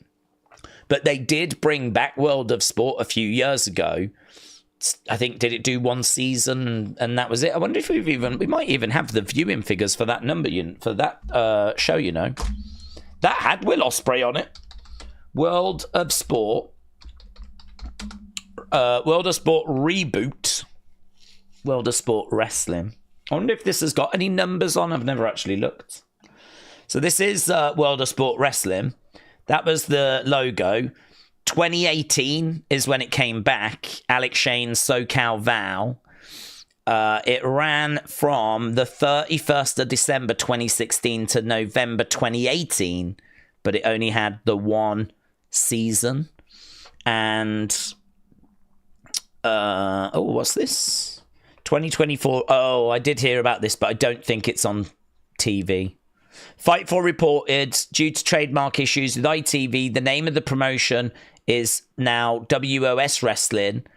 It's announced that WOS promotion will be broadcast through online platforms rather than on ITV. So there is a new promotion that's come along called WOS Wrestling, but it's not going to be carried by ITV, which is one of our major networks. It's just going to be on online platforms, so that's obviously going to massively hinder the reach of that. But this was the series. Have we got any sort of Dave Mastiff, Grado, Rampage, Shah Samuels, tag team, Kaylee Ray, Piper Niven, Blair Davenport, I don't think there is any information on like viewing figures, unfortunately. But yeah, this was being carried by ITV. This was a pretty big. You know, they gave it a go. Whether they fully committed and could have done more, of course, that's debatable. But they gave it a go. It's just, I think the sad truth is that there is an audience for it, but it's just never big enough to really warrant that real investment. This was probably the best attempt we had. And even this now is coming up to nearly 10 years ago. 2016, it's now 2025. So it's disappointing, isn't it? I was looking to see if there was a roster page, because the roster was quite fun. It would have been quite fun to have had just a little look at that roster and see where everyone is now. Normally there's like a little link, isn't there? That's like, click here for the roster. I mean, oh, here we go. No. Well, you just imagine what the roster was. I know it had Ospreay. I know it had Piper Niven. I know it had Alba Fire. I know it had British Bulldog Jr., David Hartsmith, Grado, Kip Sabian was involved, Shah Samuels, Rampage, Dave Mastiff. Certainly some names that people will know from NXT UK. And look, Gabe Kidd, who's killing it over in New Japan at the moment. Like, we're not talking about rubbish talent. Like, there's some really good talent here, but just couldn't get that foothold. Just couldn't make that mark. You know, it's hard. I mean, in this day and age, as you know, everyone's fighting for views, so it's really difficult to kind of get people's attention. And you know what wrestling fans are like as well. I mean, it's very much like flipping Goldilocks and the Three Bears. It's got to be just like this, or it's too much of that. I'm massively guilty of that. Massively guilty. Like, oh, I don't want this, I don't want that. It's got to be this. So not only do I want wrestling, but it's got to be the perfect kind of wrestling as well. Oh, I don't want too much hardcore stuff, and I'm not a big fan personally of like intergender stuff, and it's got to be this, it's got to be that. So sometimes we are our own worst enemy. Right, I think we're caught up with those super chats. How long? We've only got 16 minutes, kids. We've only got 16 minutes. Daze, have you seen the new John Cena show? I'm trying to find a way of watching it in the UK. Is it on Watch Wrestling? Those kind of things tend to go onto there, don't they? I've not seen it, no. It's something to do with cars, isn't it? I don't give a flip about cars. So I don't think it's my kind of thing. I'm aware of it, but I think, is it cars? It was in Unseen, and it looked like it was something to do with cars. Big Time said, Daze, Samantha Irvin's stock has plummeted. I don't hear anyone talk about her. It doesn't help that she quit so abruptly and then talked about hating her job after all the praise that she had doing it. Yeah, I don't know. I'm not really bothered, to be honest. She was never someone that I was that crazy about. I do find that we live in a world now where, like, back in the day, the wrestlers used to be the stars, and the wrestlers used to be who we would really try and put over. So, you know, you'd have your Howard Finkel, who was great at what he did, but he was just professional, wore a suit, ladies and gentlemen, did his announcing, got out the ring, carried himself with dignity. And, you know, that was what he did, right? And then, like, you know, you'd have Mean Gene, and Mean Gene would be doing his interviewing, he'd do his commentating, but, you know, he'd be wearing his sharp suit, and, you know, I mean, he was like a professional, and I don't know. I mean, I've grown up with that. I've grown up with Sean Mooney. I've grown up with Gorilla Monsoon. All right, Bobby was Bobby. I mean, Bobby, but he was a manager. He was a personality. He was, you know, he was like used in that way. So for me, Samantha at times just started to stray into that Aubrey Edwards category of someone that's there to support the talent, someone that's there to raise them up. And sometimes I just felt could actually take some of the spotlight. I don't actually know about Aubrey if she has those allegations against her still. I don't know. But, I mean, I just found I don't mind the extra bits that she did for Chelsea Green. I thought that was very good. But I thought the way that the wrestling fans sort of reacted to her doing it, like it was the most incredible thing anyone had ever seen, was a bit strange, to be honest. It was good, but I mean, it wasn't anything that was like, oh my God, that she's the greatest ever. I mean, if you look online, maybe this is the problem, to be honest. When you look online, there's a lot of very extreme reactions. There's a lot of very extreme sort of, if someone does something even semi-decent, it's the greatest thing anyone's ever seen. And for me, she suffered from a bit of that where maybe there was some simping going on, you know? She's putting out pictures of her being scantily clad and, you know, I think she's building up her own fan base. And you know, is it a massive surprise to find out that she wanted to be more involved? Because I kind of felt at times like she was doing stuff to try and be more involved. It kind of felt like she was trying to take a bit more of that spotlight. And so to find out that she wanted to be a manager and she wanted to do this and she had, like, you know, she wanted to do all this stuff, I think WWE looked at it and just were like, we don't see that for you. We don't have that for you. You're killing what you're doing. You know, fans love you for what you're doing. And, you know, she wasn't happy with that answer. And I don't hate her for that. Like, I have no ill will towards her. But, you know, she's not someone that I'm going to be, like, going to bat for. She's not someone that I'm like, oh, we should have saved her. We should have done everything to have kept her. Because there was an element there of, like, a little bit of Aubrey Edwards-ism that I was like, I'm a bit old school in that regards. It's probably me, to be honest, because, as I said, it's a generational thing, because now everyone's TikToking and everyone's building their own brands, you know, so in this day and age, you do have, like, refs that are out there, like Jessica Carr, putting out content and putting out TikToks. And, you know, we weren't doing that when we had Mike Chioda, Earl Hebner, and The Fink, and Mean Gene, and Gorilla. And, do you know what I mean? Like, they would just turn up in suits. They would do their job. They would put the wrestler over. Like, they'd be fearful of the wrestler and all those kind of things, you know, to make the wrestler a bigger deal. I do find at times like that that side has just sort of changed a little bit. And I don't know, maybe there's an opinion video there as to, you know, what should that be? Did she go too far at times? Did she show us a glimpse of where it's going to go? Like, it's going to move in that direction where she becomes a bigger part of the show.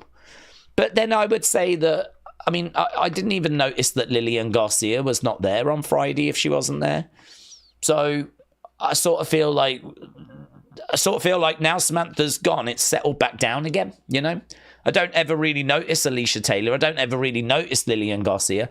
Some people might say that's a bad thing. I don't necessarily think it is, because I think the spotlight should be on the wrestlers. They get announced. That announcement contributes to their entrance.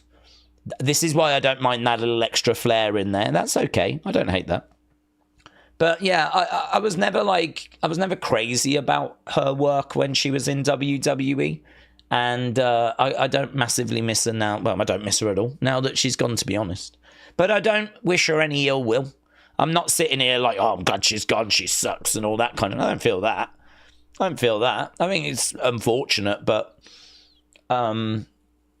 she wanted something that wasn't there, basically. She wanted more of, like, you know, of the spotlight. She wanted to be a manager. She wanted to get more involved, and WWE just didn't really see that for her, and so she chose to leave, which is pretty crazy. I mean, that is a dream job for a lot of people, to be able to travel the world, be with the wrestlers, be a part of that world. And, you know, she decided that she would rather not, and to go and do something else. But I think part of the reason why she went off to do something else is because that other thing she's doing is maybe a passion that she's got just as big. if not bigger, which is singing. I believe she's got a new single coming out. Whether, wrestling fans are going to flock to that, I really don't know. Some will. She built up a fan base. I get tagged in like Samantha information, and to be honest, I'm not interested. Like, to me, her time with WWE is done. I don't know that we ever see her again. She didn't make a massive impression in my life. So I wish her all the best. I don't wish her music to fail or for her to struggle, or I wish her nothing but the best. But I don't follow her news anymore or her developments anymore. I did find it a little disappointing when she said like that she hated the job. I mean, that's strong to say that she hated like doing the announcing job. I don't know. It's one of those, isn't it, where people are going to have lots of opinions on it. Some people are going to be on the scale of like, no, we should have kept her. She was the best thing ever. We should have found a job for her. She could have been brilliant as a manager. There'll be people that ends. And then there'll be people the other end like, no, she was taking the spotlight from the wrestlers. I never liked her. She, was just trying to create her own brand. And, there'll be people that ends. Probably more that way, but I'm still around the middle, As I said, I don't wish her any ill will. But yeah, I'm not interested in the music. I'm not interested in checking it out. I feel like the best way of wording it, she's moved on, so have we. That's honestly the best way I can word it. I probably could have just said that and we would have ended that whole conversation after 5 minutes. She's moved on, so have we. Right. Her and Ricochet deserve each other, says K-Dub. Brian said, evening days, evening buds, evening. Says, would you enjoy Stevie Stone story being turned into a love story? Yes, I would actually, I would. If it was a case that Robert, it would probably be better actually if Stevie got I don't think it would look as good. It might look a bit, you've got to be careful with the visuals, but because if Robert took a shine to Stevie and was going after Stevie, trying to win her over, that, I don't know how that would come across, but if Stevie goes after Mr. Stone, that could work. It's probably more fun, though, if Robert Stone tries to go after Stevie and she keeps shunning him. That's probably more fun, but there is a bit of an age gap there, I believe. And I don't know how it looks with the guy going after the girl on TV. And certainly if she keeps turning down his advances and he's not stopping, I don't know, you have to think about that thing in this day and age. Back in the day, it wouldn't even have been a consideration. But you'd have to think about that. So, but yeah, I do like that. I mean, to be honest, I don't like everything they do. Sometimes they put stuff out on social media that's a little bit just silly. But I actually think, like, overall, it's been good for the both of them.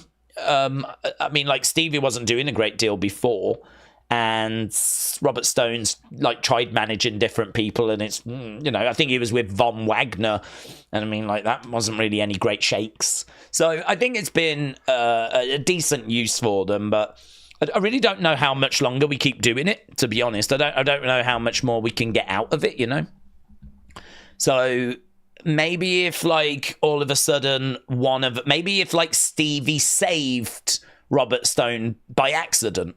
Let's say Robert Stone was in danger, Oba Femi was about to attack him, and, like, Stevie, like, opens the door, and all of a sudden Oba can't find Mr. Stone. Like, he's going after him. Stevie opens the door. It kind of shields Mr. Stone, and Oba can't find where he's gone. Oba goes, and as soon as Stevie Mr. Stone thinks Stevie just hid him on purpose. And all of a sudden, he's looking at her a bit different now, like, I can't believe you did that for me. That I really appreciate that. Like, and all of a sudden, she's like acting a bit like, whoa, what's going on? Like, I feel like there's something there. I feel like you could do something with that. Yeah, I wouldn't hate that. Brian. And I'm guessing because you proposed it, that's something that you are campaigning for as well. Lisa said, if Aleister Black comes back, I'm guessing he'll be a heel. It won't be long before they turn Zelina heel like they did with Candice and Johnny. I would get her out of that group. I don't think the LWO is going anywhere. I'd get her out of that group, so I think it would be good for her anyway, to be honest. Christopher said, what's going on with the Wyatt Six? Don't know. Don't know. Don't care. I'll see them when I see them. Some people thinking they'll be at Saturday night's main event. They absolutely could be. I ain't getting my hopes up for it. If they're there, they're there. If they're not, they're not. I mean, all they've asked is that we're patient. They're just asking that we're patient. And so that's exactly what we'll be. They're very clear that they need time and they need patience. So that's what I'm giving them. I'm giving them my patience. And so that involves not speculating anymore. I'm not expecting them on Friday, and I'm not expecting them at Saturday night's main event. If they turn up at one of them, brilliant. Let's go. Then we can start having conversations, because I think we'll know who they're feuding with and, you know, kind of what's happened. We'll have something to talk about then. But until we, like, bring them back, I mean, there are no guarantees we see them on Saturday. There are no guarantees we see them on Friday. So, yeah, with the Wyatt Six, it's a boring answer, but I can't really sit here in videos and sit here on stream saying I'm done with speculating and it's just houses built on sand. Like, you know, there's nothing concrete for us to get our teeth into. I can't really sit here and say that and then start speculating about stuff. So there are a few little bits that are out there today. We will kind of show them off in unseen, but the headline for me is that I'm still not getting my hopes up. I'll just believe it when I see it. Wrestling said, do we know if there's anywhere in the UK to watch the new John Cena What Drives You show? No, only if it's on Watch Wrestling. Have you had a look on there? Is it? Do we even know if it's Ed's? John Cena What Drives You? Why are you so desperate to watch this show, bud? Apparently it's on Roku. It's on Roku, but I don't know when it starts.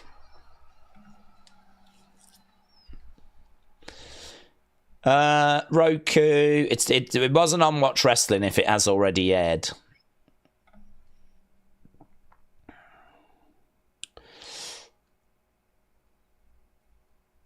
What Drives You, John Cena?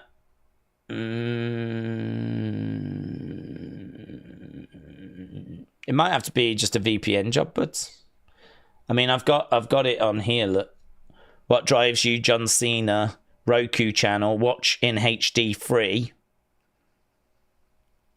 What Drives You is a car motoring series available to stream. Watch it on the Roku channel on your Roku device in the United Kingdom. So there you go, Boomer. You just got to bring some Roku into your life. Here's NXT. Bum, bum, bum. All that QR code builds up and the Wyatt story fell flat, said Tree Lime. Yeah, it has been disappointing. It has not delivered quite what we were hoping for. But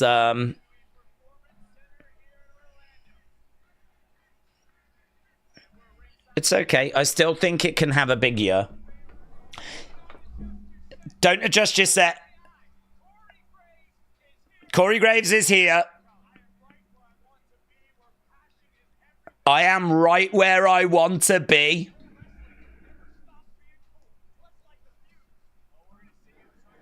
I am right where I want to be, says Corey Graves. That feels like a big moment, doesn't it? That feels like a big moment.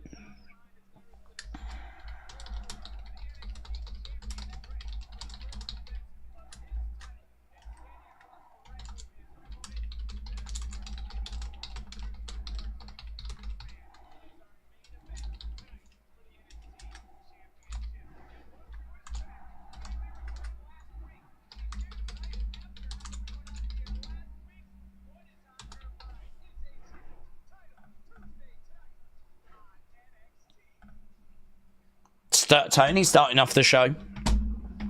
I don't buy that from Corey. Oh, God, no. No, he's not telling the truth. Sometimes in life you have to say things that aren't true. And that's exactly what we've just had from Corey there. Okay, here is Tony making his way down. I was so sad with the build-up and hype around the Wyatts, how serious the debut was. Then it's gone. I was so excited for the group, said Tyler. I think you can still be excited for the group. I did that video on them about is it over? Should we give up on them? And as I said in that video, definitely no. It's definitely not over. We definitely shouldn't be giving up on them. I think that it's had a wobble. I think that fans are okay with things having wobbles and things not being perfect. God knows we've seen enough of that in wrestling. It just is frustrating because this is one that we really wanted to just be, killing it. We just wanted this to knock it out the park. And I think it's okay for us to go, it's not done that. For whatever reason, be it creative, be it illness, injury, who knows, right? Nerves, be it that Bo is struggling emotionally with it. Like, we just don't know. Whatever the reason, it's okay to say it's not quite worked as we wanted, and to still look forward to what they can provide us in 2025. Because there's every chance that once they get up and running and it gets some momentum and they do invest in it, that it still delivers everything we wanted. It's just, I think fans are starting to question, is it ever going to do that? And the answer is it still can. So for me, I'm just not going to be worrying about it. That's what I said. I'm just not going to worry about it. I'm just going to watch when they're on TV. When they're in a feud, we can get back to speculating and getting, having some fun with it. But I don't want to get my hopes up or get your hopes up, only to then repeatedly keep having them dashed, because I don't think that's helping them, and it certainly ain't helping us. So I don't think that's a constructive thing. I don't think that's a helpful thing. Rich Holland's in the ring. Rich theme seems like an intro song for some sort of CSI spin-off, said Wrestle with Andy. JB said, is Triple H secretly embarrassed by the Wyatt stuff? He's a pro wrestling smark. No, I don't think so, because he's also come through with Kane and Undertaker and Mankind, and I think he knows the value of those characters. I think he's seen the impact those characters, and he's seen the impact that Bray had. Don't forget, he brought Bray back. I think there are definitely things that he doesn't want the group to be doing, and that would be the more supernatural stuff. I do think there's some truth to that, but they've not been doing the supernatural stuff. And so I don't think it's that. The crazy thing is, I could book them, you could book them. I think pretty much 99.9%, maybe take out the young kids, but 99.9% of the Wyatt 6 fans could book them. It doesn't even massively strike me as a difficult thing to do. And so it does make you wonder what the barriers are. It does make you wonder where the issues are, How is it we've not seen more of them? How is it that we've not had some Funhouse-esque? How is it that we've not at least been teasing the Fiend, or not giving us the Fiend, but, little teases here and there? Fans would love that. They'd eat that up. Just these little could it go that way? Could it go that way? Will we get the Fiend? Is there a new character coming? That could lead to Alexa. It's all right to do that stuff, but you've got to be giving us something of substance alongside it. And we haven't been having that. So, when you flash up, I've opened the door, and people start thinking Alexa's coming back. But that's okay, as long as we are actually getting something to run alongside it as well. It's no good doing that and then us not getting the Wyatt 6 for a month. So I don't know. I mean, they know this. They know they're not idiots. They know what they're doing. So, but it just makes you wonder what the issues are. And I don't think it's Triple H struggling with the group. He's signed off on bringing them in. He brought Bray back. He will have worked and come through and seen the impact Undertaker had. Sean Spears has made his way out, is in the entranceway. I think we're about to go to our first commercial break after 7 minutes. Sound has gone. Sound has come back. I don't know if you're at commercial break, but Sean Spears has come out as we're underway with Tony against Ridge. Still in the early stages of this one as Ridge gets clothesline to the outsides. Tony D going through the ropes. This, of course, is a championship match. It is for the North American Championship. Corey said how upset his day is going to be when Carmen comes back on tonight and says he saw the Wyatt Six at ARW Pro. Well, I'll just be thrilled that they've actually appeared somewhere. Into the barricade, Ridge smashing Tony's arm around that ring post. Corey Graves said maybe this is all part of the bigger plan. Back in the ring goes Tony. Big shot there by Tony. Jabs coming in. Kick to the midsection there by Ridge. Ridge hurling Tony into the corner. Tony goes down. Smile on the face of Sean Spears. And knee there by Ridge Holland. The ring is looking a bit bigger. Or is it just the grey mat that's creating an illusion? I don't know. It's not looking any different to me, to be perfectly truthful. I did think the TNA ring looked a little small. Or smaller. But I can't say this is looking bigger. That would be mental if it has grown in size and you've spotted it. Tony down. Ridge is very much in control at the moment. Kojiko! Hello, buds. Hope you're well. Kojiko said, I've got some good talking too for the kids. If you go to school dropout and then go back to school and then say, surprise, I'm back as Michael Jackson.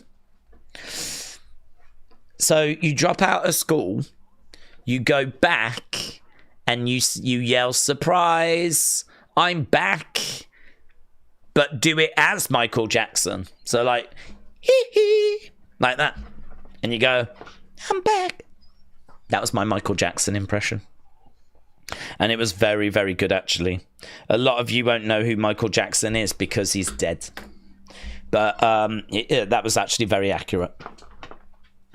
Right now, Ridge has grabbed the arm of Tony. Tony's in a seated position in the middle of the ring. Keek said, what are the thoughts on WWE bringing more shows to Saudi? Not a big fan. I don't mind Saudi having the shows because they've been having the shows since, 2018. I know there's obviously the human rights concerns, but we covered all that in a separate video on the Opinions channel. And the truth is, there's concerns with a lot of countries. I would say that the Saudi Arabian ones are a bit more extreme, but I think it would be weird to sit here and say that we've got an issue with it when we've been watching those Saudi shows since 2018.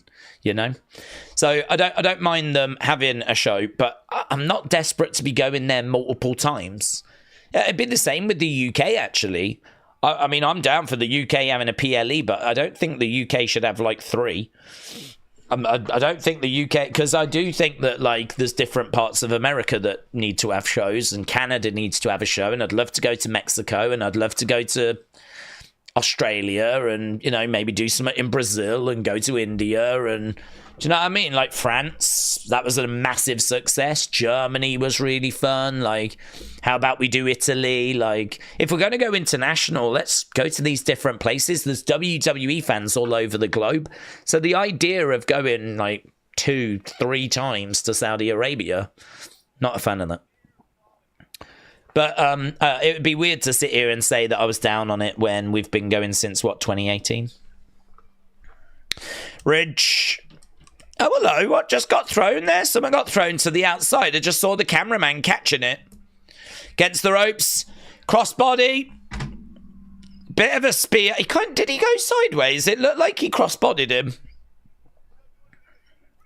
Right now we got Shawn Spears on the edge of the ring. Shawn Spears gets knocked down. Now we have got people coming down. We got Luca. Spears' Goon Squad. Yeah, I don't know that dude's name. I know Brooks Jensen, but... Oh! Izzy Dame! Bang!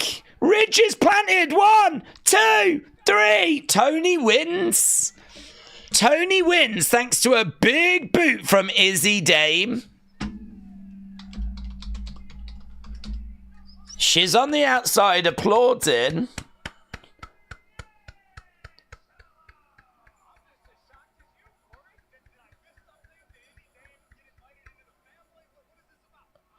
I don't think he knew.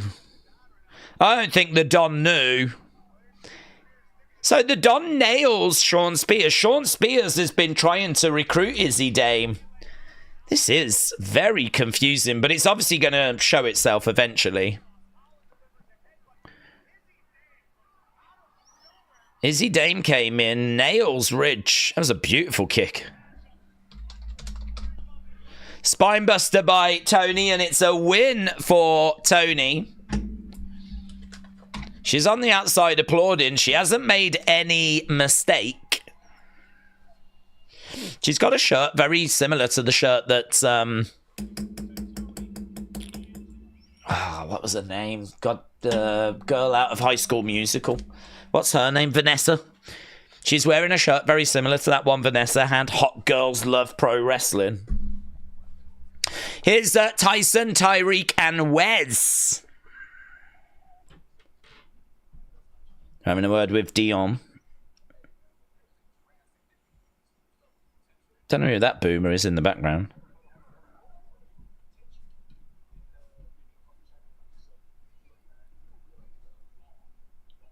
Oh, Trick's here. Trick's arrived. There's that Gallus locker, which is funny. Bah! Trick slaps Wes. Take that, you boomer. Oh my God, look. That slap was so hard. Wes is just like, Bayley's here. Bayley's here. Bayley, Bayley, Bayley. The role model is in the house. Bayley is here. Okay, 15 minutes in, we're doing some cooking. He slapped him so hard, and Wes sold that so well. He was like falling into all the lockers and everything, wasn't he? It was really good. Do we think we will have plenty? Do we think he will have plenty? Plenty of what, Matthew? Plenty of what? The Riz isn't going to turn on the Don and join the Spears crew, is she? I hope not, says Brian. The Beach Kevin said, awful. Tony can't win a world title as long as he's got this North American title. I wonder if CM Punk's going to compete. I remember him making fun of The Miz for going. Oh, yeah, to the Saudi thing. Yeah, there's been a lot of people wondering that about. Certainly now the Rumble is going to be there. That is a tricky situation for him. Bayley, yeah. Daze, why does Raw have a sponsor with Fortnite? Do they have WWE character skins, says Todd's. I'm under the impression, I've never played Fortnite, but I'm under the impression there are some character skins. I've seen people wondering if there'll be more character skins. But it's as simple as Fortnite have paid money. Simple as that, innit?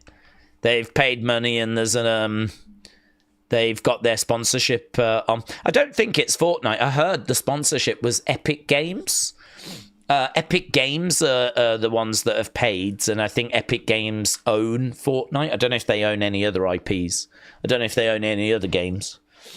But that's what was reported, is that there was going to be an Epic Games sponsor in the ring, and then it turned out to be Fortnite. So it's just money. It makes the world go round.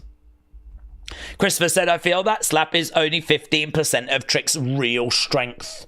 Wouldn't want to be the end of that slap. Power. He could be in Power Slap, you're right. That would be a crossover, wouldn't it? We could send Trick Williams to Power Slap. Punk will be champ by the next Rumble and not go. Sammy will win the 2026 Rumble. You heard it here first, says Nita Nitro. Nita Nitro, thank you. I do love exclusives. So there we go. You heard it here first. Breaking news that we are going to get Sami Zayn winning the Rumble. Yes. This isn't AI. Corey Graves is live and in living colour. I'm right where I need to be. We've already had some talking points tonight, haven't we? Already had some talking points. So Bayley, she's going to be coming out next. Apparently Corey counted out. Apparently he shouted out Joe Hendry. Corey did. I missed that bit. I don't know if you guys got picture-in-picture. We don't have any picture-in-picture on Netflix. We've just got like slow-mo of the wrestlers. Daze, who becomes world champ first, Sami Zayn or Jacob? Sami seems like the more realistic answer. I don't know. I'd love to think Sami, but things just keep getting in the way. I mean, it looks like he's about to go into a feud with Carrion now, you know? So, I genuinely don't know.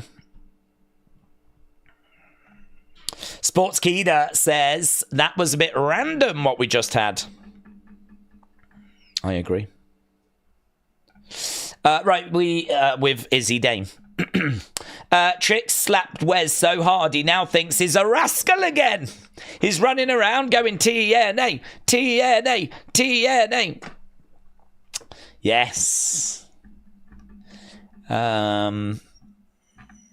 What's Bayley got for us? Here we go. Here we go. Where are we? What are you showing me? Oh, God, that's so annoying. We don't get these voiceovers. We're just seeing a cityscape now. And oh, there we go. Downtown Atlanta, that was. Okay, here's Bayley. They have real, oh no, sorry, it's ostrich. Do we think we get a big PLE in the UK? Maybe Bad Blood or Survivor Series? Well, they've been very consistent, haven't they, with giving us stuff. Bayley, look at that, she just gave a fist bump to that guy in the... He didn't even seem that bothered. Bayley, she's strutting her way up the steps. Yeah, they've been very consistent with giving us PLEs in the UK. I would like to think that we would get something because we were apparently in the running for Elimination Chamber and we didn't get that. But to be honest with you, I think the UK just really wants WrestleMania. If we found out we were getting WrestleMania 43, I think we'd quite happily wait. You'd be like, no, that's fine. We're happy with WrestleMania, thank you. Welcome home. Welcome home.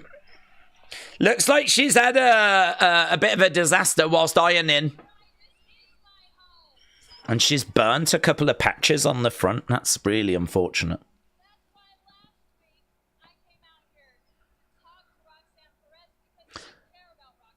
I care about Roxanne. I care about the legacy that she's building.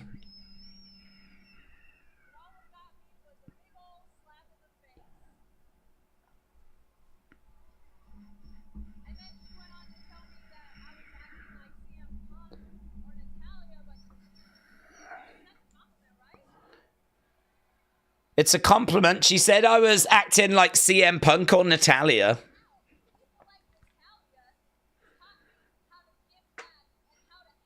People like Natalia taught me how to give back.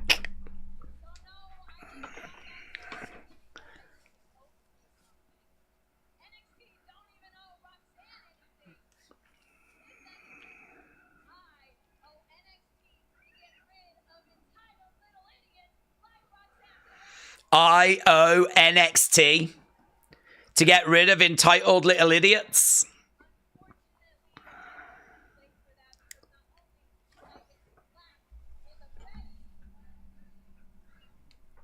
Some fans say, I love you, Bayley. Bayley acknowledged, I love you too. Oh my God. That was a little moment.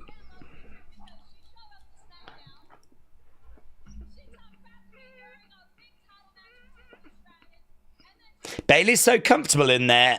That could have really thrown some people off. She's just like...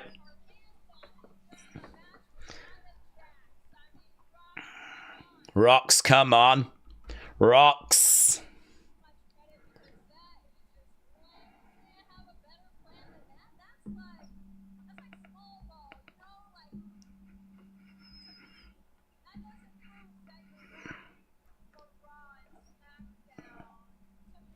It doesn't prove you're ready for Raw and SmackDown.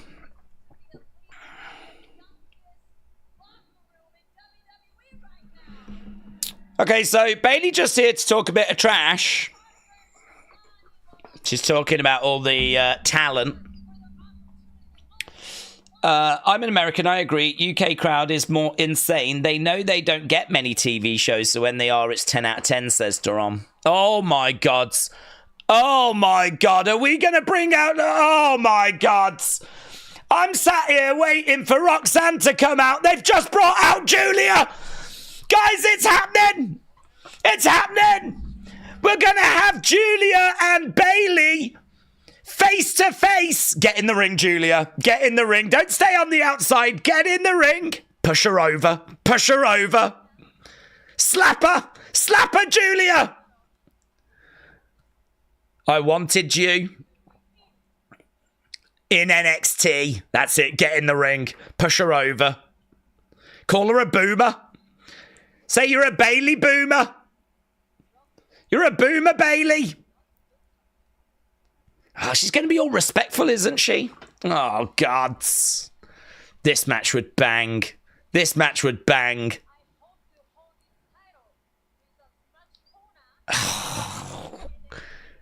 Push her over! Thank you so much.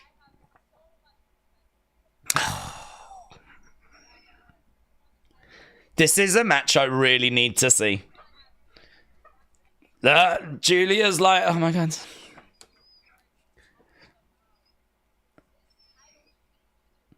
This title can change your career.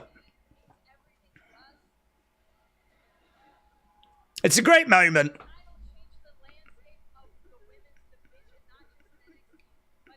Now we're going to get a little bit of spice.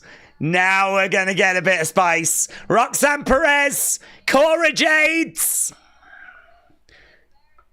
Tag match. Tag match. It's going to be a tag match. Oh my God. Are we going to do Bayley and Julia against Cora and Roxanne? It's going to be a tag match, isn't it? Oh my God. Do it. Bucket. Bucket, you cowards. Bucket. Tag match. Tag match. Tag match. If I was there right now, tag match, tag match, tag match, tag match, tag match, tag match.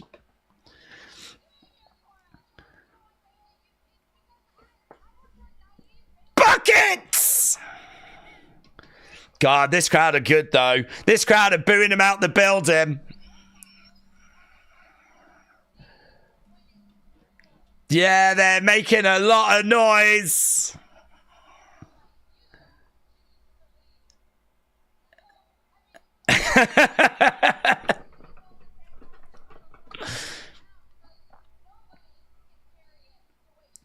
No one can carry it the way that she did. Just give me that title back.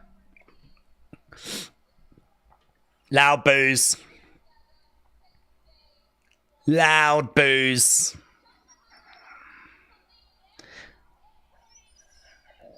She's got something important to say. It's a great segment, man. So good. If you're a WWE superstar, these kind of reactions are what you just pray for. This kind of engagement.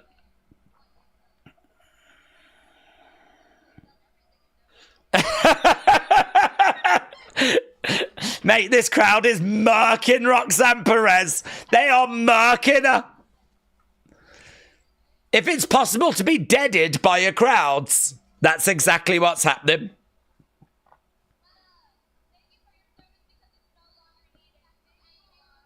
Thank you. Goodbye. Make the match. Make the match. Someone make the match.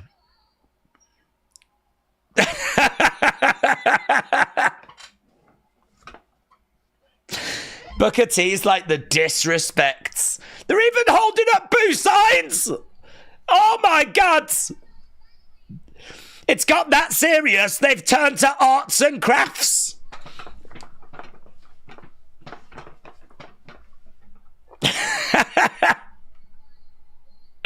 Boo! Tag match, tag match, tag match, tag boo! Tag match, tag match, tag boo! What? Shut the hell up. Hell up. Shut the hell up. Do a tag match. Do a tag match. Oh, here we go. Here we go. Big brawl. Big brawl. Cora in the corner. So goes Roxanne. Oh, what if like Bayley and Julia knock into each other? Bayley to belly. NXT. Oh my God. Whoa, did you see Roxanne fall out the ring then? Tag match, book it. Look at this. What a time to be alive. Bayley and Julia working together. The crowd dominating that segment. That was sick. That was sick.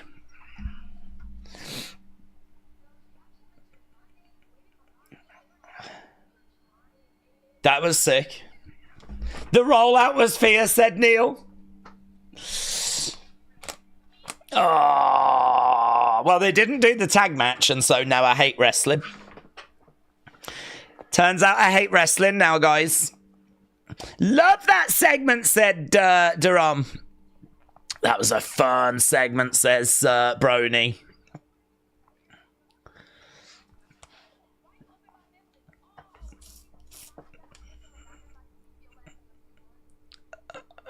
You finally...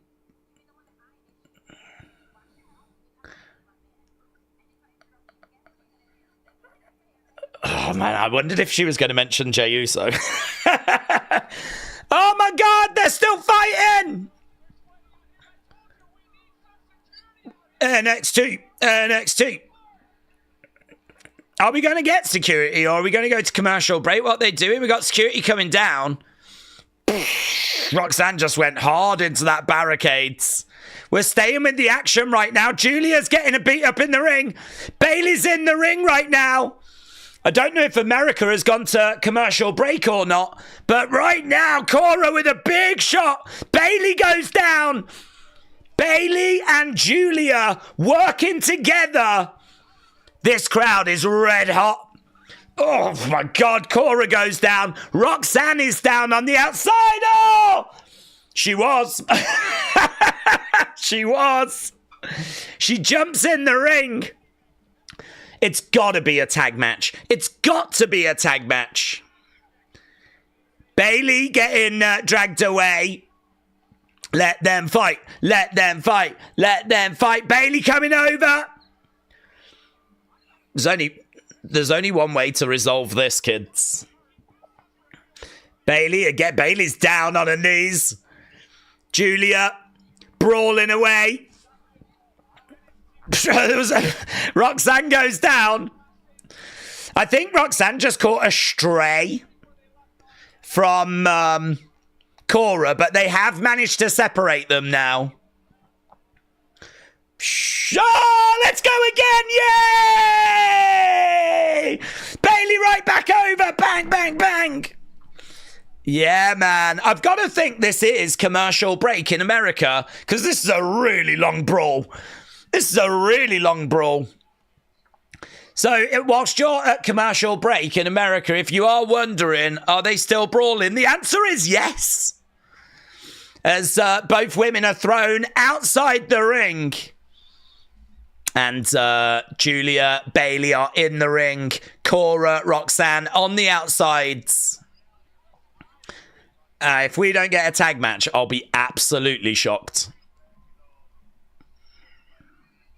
They have dragged him away. We need a boo meter with Dominic being the goat just under the boo day. The boo day. There's Ava.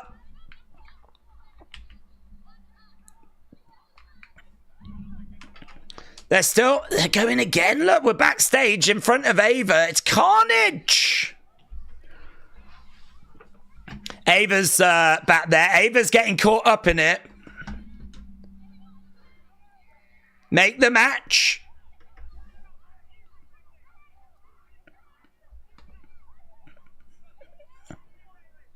Who's come around the corner? Who the hell's this? Is that Dion Lennox? He's just walked past them, brawling in the back. Dion Lennox is making his way out then, as in the back we've got... Here's Dion Lennox. So we've still got them brawling in the back. Ava was back there. We heard them mention about make the match.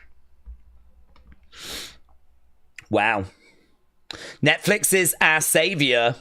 Deutschland said, we got picture in picture. Oh, that makes sense. That makes sense.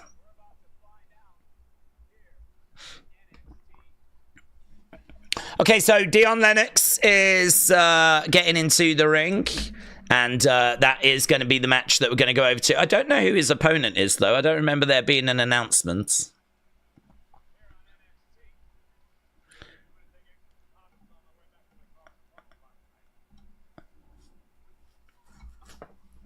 Right. Daze, next time I go to an event, I'm going to hold up a sign that says Boomer Days. Oh, my God. Love it. We do need more boomer recognition.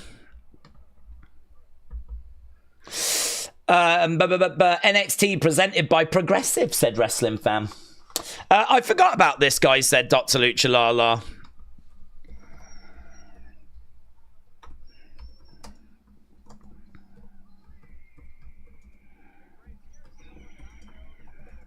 Okay, so it's going to be with Wesley. Wesley making his way down.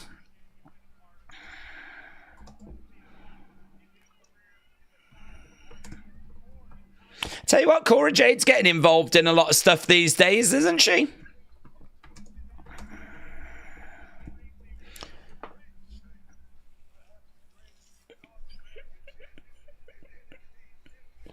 Right, let's end the poll because we need to start our next poll.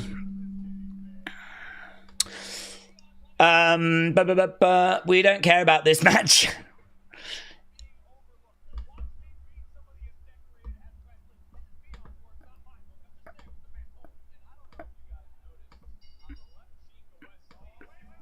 Whoa! That's quick out the gates there by Wesley. So we are underway with this. Wesley against Dion Lennox is underway. Are we doing a USA Toy Hunt this year, said Matthew. There's no plans for that at the moment. I've still got so much footage that I never uploaded. It's, like, ridiculous. Oh. Dion Lennox. Yeah, he's fired up now. They're using Wesley to give this unknown this NXT talent rep. Yeah, I suppose they haven't really got anything else for him quite at the moment. I think they do like this Dion Lennox, though. They have been showing him quite a few weeks. Did you see the Britt Baker update? She's still got a lot of time on her deal. Some in the company don't know why she's not being used. I didn't, but it's very interesting.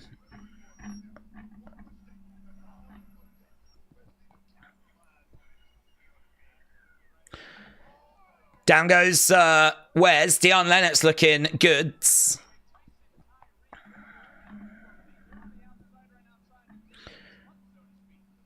Back in the corner. Big boot coming in there by Wes. It is sort of hard to like really get into this when we've just had the carnage we've just had. Everything about that last segment was amazing. Julia and Bayley side by side. Crowd going absolutely bananas. Planted, going for the pin. 2.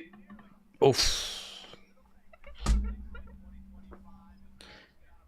Again, we've got Wesley working on the arm of Dion Lennox. Super kick coming in there by Wes. Nice kick again there by Wes. Oh, God, that was really good by Wes. Some lovely kicks. Bang! Oh, mate, is that going to do it? 1, 2, 3. And it's right that did it, actually. That was a lovely finishing sequence there by Wesley. That match wasn't going very long. I don't think it's going to have done a great deal but for people's scores. But that's a lovely finishing sequence.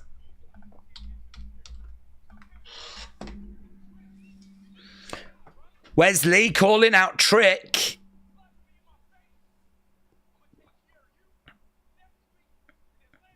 I'm going to take care of you next week in Atlanta. Trick's coming out. We're doing the tag match next week, aren't we? We're going to be in Atlanta next week. We're going to do that tag match. Oh, man. Trick dealing with that outside interference. Down goes Wesley. Bang! He is fired up. Big clothesline. Wes goes to the outsides. Whoop, that Trick. You want me in Atlanta next week? You got it. You got it.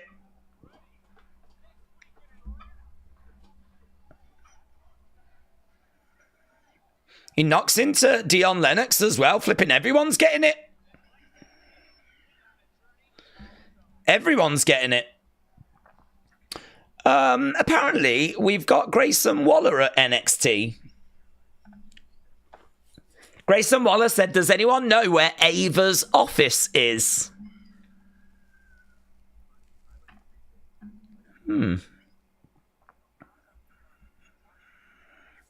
I still don't know how some of us got commercials and some don't.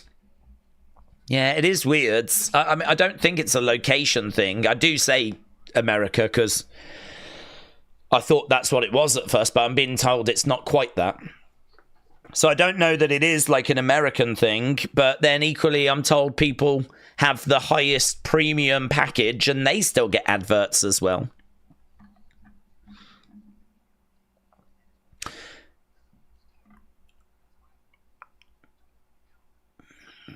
So we're just seeing the history of Lexis and Charlie Dempsey and what's been going on with the Heritage Cup recently.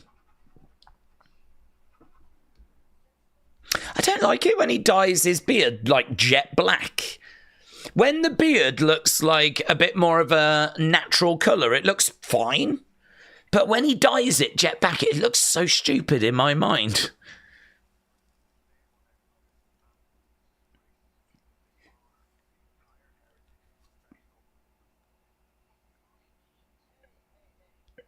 I saw him hit you in the...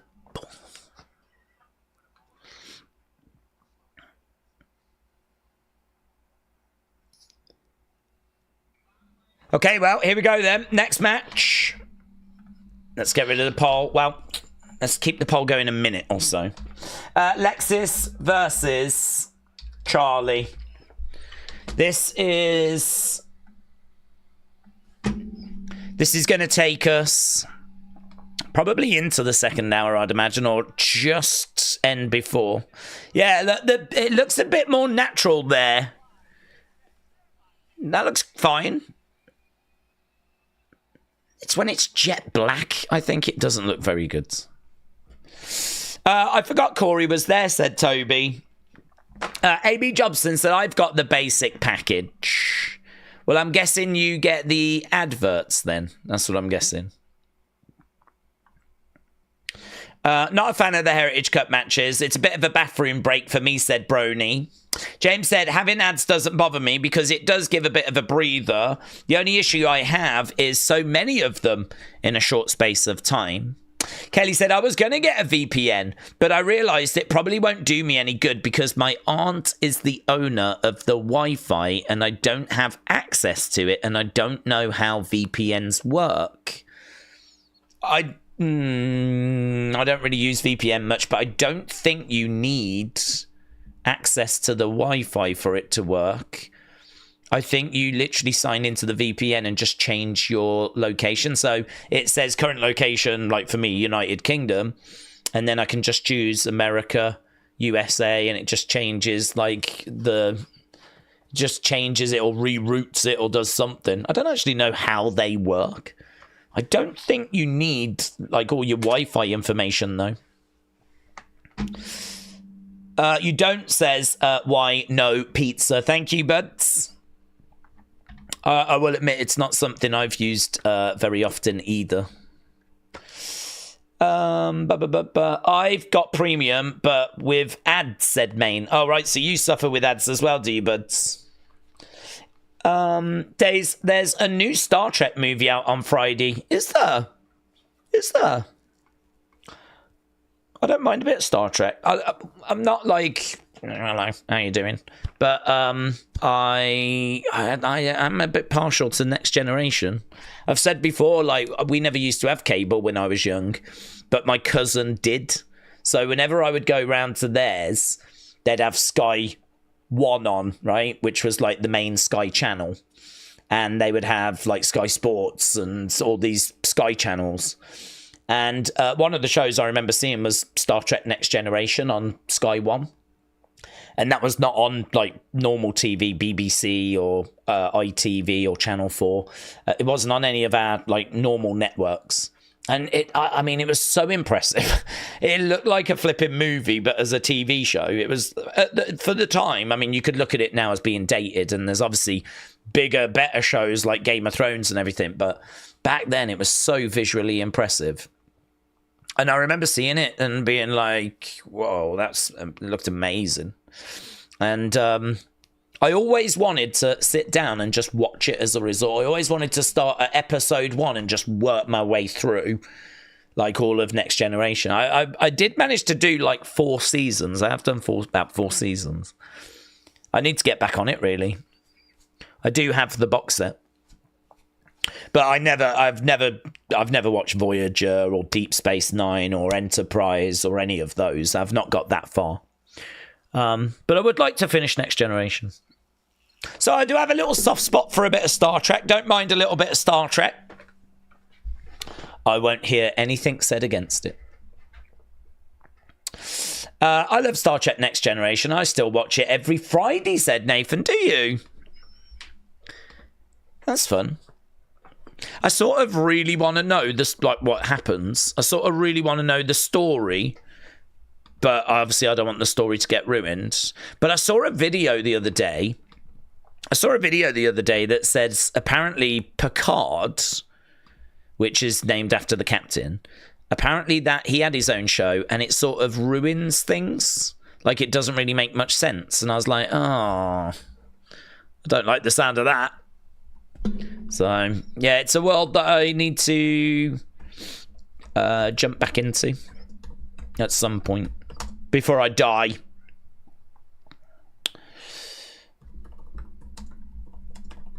Right, we are at commercial break. We're just waiting for this to play out, and we'll be going back to that match. We can end this poll now, can't we? Right. It's a TV movie. It's called Section 31.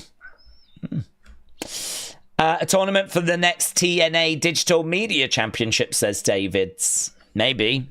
Gonna have to get a new one first, aren't they? Because it got all smashed up. Breaking news.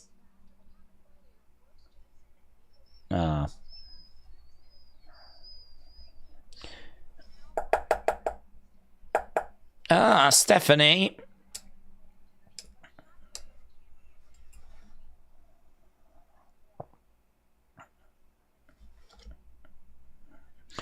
She wants the North American title.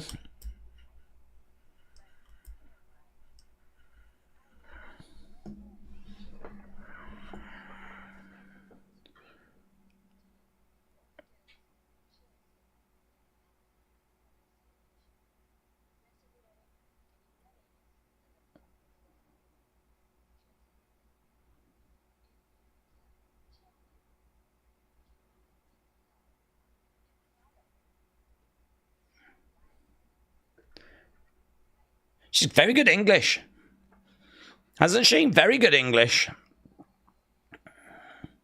Right, there's No Court Catch Crew. So Charlie Dempsey is going to be in action. Ren Sinclair. Look at her with her bag and the water and everything. She's ready. Ren is ready. Heritage Cup match coming up then. Yeah, man, Stephanie's command of English was excellent there. She's got a lovely tone in her voice as well, hasn't she? Days, we can't forget about the good old days of Action Zone, Live Wire and Mania. Hopefully they get to Netflix one day. Yeah, well, definitely. 'Cause those shows, I don't believe, made it onto the network.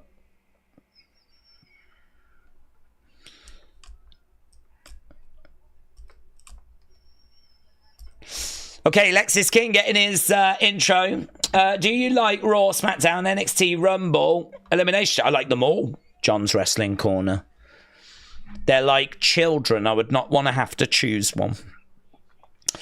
Julia got the added pressure of carrying it, but Stephanie can do the English just badass, said Toby. I tried watching Picard, but I stopped after a few episodes, said Chris. Yeah, there was a video, it had quite a few views. It got recommended to me about how it had ruined Star Trek. It had, like, ruined the story or something. And I'm only 4 seasons into Next Generation, so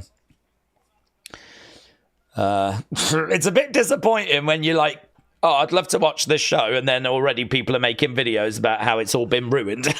You're kind of like, oh, brilliant. Charlie Dempsey in orange trunks tonight. Nice cartwheel over. No. I feel like this feud never ends, said Ryan. Nathan said Stephanie is amazing, along with Delta and Julia. Matthew and Shauna said we need to ditch the Heritage Cup. Make a title belt. Don't you agree? I don't know. We got lots of title belts. I sort of feel like the cup does, it is something different. I don't mind that. I don't mind the fact it's different. If it was another belt, it's just another belt, isn't it? It's probably a bit big. Probably doesn't need to be as big as it is, you know? I don't know what the future of it is going to be, though. I mean, are we just going to keep doing this at, like, the NXT level? Do NXT fans even really care about, like, the Heritage Cup matches? I don't ever feel like... They can be pretty fun. But I don't feel like I see lots of enthusiasm for it, you know? Oh, that was a lovely bridge, though, by Charlie, and it's reversed by Lexis. Charlie with Lexis over against the ropes. Nice shoulder tackle. Down goes Charlie. Jumping over. Went for the leapfrog, but no joy. No joy. Lexis King puts his hand out. Charlie comes over and they shake hands. Grabs a hold of the arm. European uppercut. Another European uppercut there by Charlie Dempsey. And again. Lexis King over by the ropes. Got 45 seconds left to go. Takes him down. He's on his back. He's trying to turn him over, roll him up. Lovely. He was going for the bridge, but he couldn't. Okay. No, Lexis King's okay. Is he? He's managed to get to a knee. He's up. He's managed to get him off. Charlie Dempsey rolls up Lexis. 1, 2. Kick out there. Getting back up to his feet. Grabbing a leg. Looking for a backslide. Backslide. Backslide. Kick out by Lexis. Corey Graves said, I've had the pleasure of watching Charlie Dempsey, and every time I do, he gets better. Look at that for a submission holds. It's pretty crazy, wasn't it? Daze, there is a new design for the TNA Digital Media Championship, but that was fast. That was fast, wasn't it? Oh, the brass knucks are inside that bucket. Has Lexis not got a corner man? Doesn't appear to be any corner person.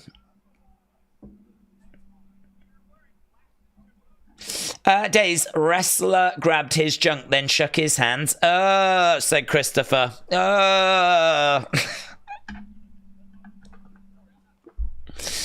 Right, here we go. We are getting ready for the next rounds.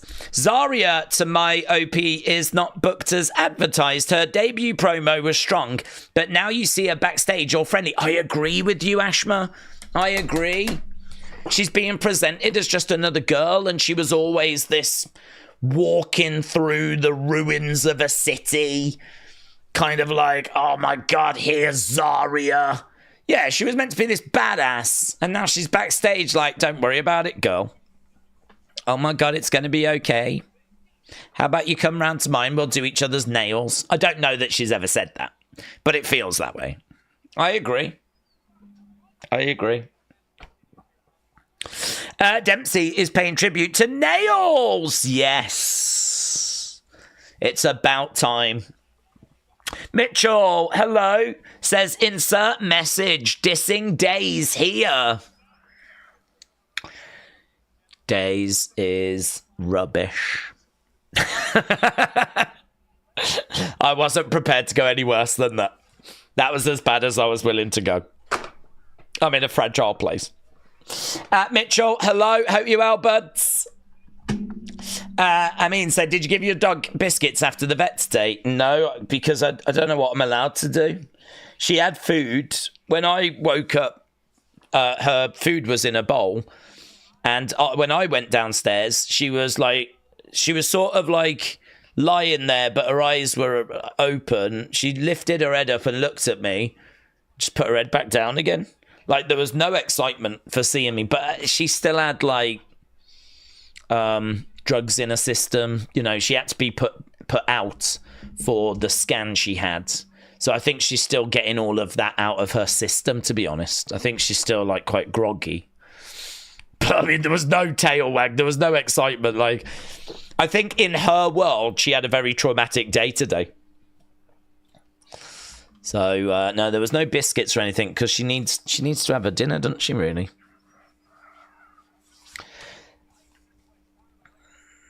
Grabbing a hold of the arm. She's probably wondering what the hell she's done wrong. James said, Daze looks like a homeless man on crack. Thank you, James. That does check out, actually. Again, Lexis King working on the arm of Charlie Dempsey. Frat House, shout out to you, buds. Hope you're well. What's good? Ooh, we got the 3. Lexis pins Charlie in the second round. They grab Charlie, drag him back to the corner. So that was our first fall, actually. So Lexis gets the first fall, but he's still got no one in his corner. And I still don't think anyone really cares. We love our pups, says AB Jobson. We do. Right, here we go. Both fighters into the middle. Charlie Dempsey against Lexis King for the Heritage Cup. Charles says, great Kapata, very happy to hear that Julia gets her English to be goods. It'll be the moon for her. Or maybe Mars. I've heard we're off to Mars. We need to aim bigger. She's not going to the moon. She's going to Mars. Right now, Charlie is down. Again, trying to get over, back up to his feet.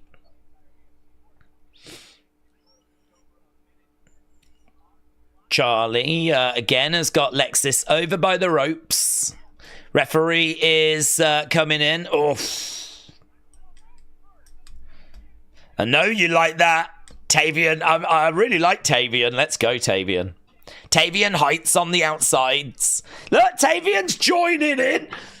As Charlie is throwing in shots, he's kind of doing a bit of a Mizdow. He's punching the air on the outsides. Big boot there by Charlie. Lovely suplex. Lexis down to kickouts. A tournament for the next TNA Digital Media Championship and a new design, says David. Let's go to Saturn's rings, said Christopher. Charlie's getting vicious, says Suzanne. Yeah, he's got the arm trapped. And he's looking for a submission here. He's really cranking on that neck, isn't he? Pop, pop, pop. Throwing in some shots. 1, 2. No joy. On the feet. Boom! Super kick by Lexis. 1, 2. Lovely. Kick out. The Gulf of America. And we're going to take the Panama Canal back, says Corey. The Gulf of America. In the corner, over the top. Maybe you can tell me I'm wrong. I've never heard anyone raise that as an issue before. Oh, lovely. 1, 2, 3. Good work there by Charlie. Charlie evens it at 1-1. Lovely work by Charlie. Is he going to use those brass knucks? We know they're in the buckets. Tessa is appearing on Thursday's Impact. He's got the knucks. He's got the knucks. No, he's putting the knucks back. Oh, my God. He's thinking about it. He's thinking about it. Charlie charges. Kick coming in. This is a joke. Have you ever had an I Quit match with your puppy? Nah, I'd lose. I got a German Shepherd. She's about 45 kilograms. She's big. She's fat. When she wants to play and she's like in playful mode, you are even. I'm a little bit like, settle down. When she was young, she liked to nip at your legs to kind of get you like going. And she could hurt, man. Puppy teeth hurt. They don't know what they're doing. Shoulder tackle. And again, clothesline. Charlie down. Over in the corner. Boom. Looking for a suplex. Over. 1, 2. Lovely kick out there by Dempsey. David says that the Digital Media Championship and the Canadian International Heavyweight Championship are vacant. Well, perhaps they'll address it on Thursday. There is a thing that Tessa is going to be... it's going to be interesting. It's going to be interesting. Lovely. Right now. Oh, he's going for the knucks. He's going for the knucks. We know what's in there. I know what's in there. Charlie comes over, though. Grabs him. Cross faces him. Over. Against the ropes. Dempsey to the outside. Lexis King. Against the ropes. Over the other side. Over the top. I will never know If anyone ever asks me why do the wrestlers stand there as they get, I will never be able to come up with an answer. NXT, NXT, NXT. Oh, Mars Bourne just got dealt with. Oh, 1, 2, no joy. Charlie looking for a roll up, and again, 1, 2, no joy. Oh, referee in the corner. Oh, low blow. Low blow by Lexis King. He just went like that. Bang. Booker T says it's legal. 2, 3. Lexis King gets the win. And he cheated like a naughty cheater. There we go. So Lexis King retains, winning with a low blow.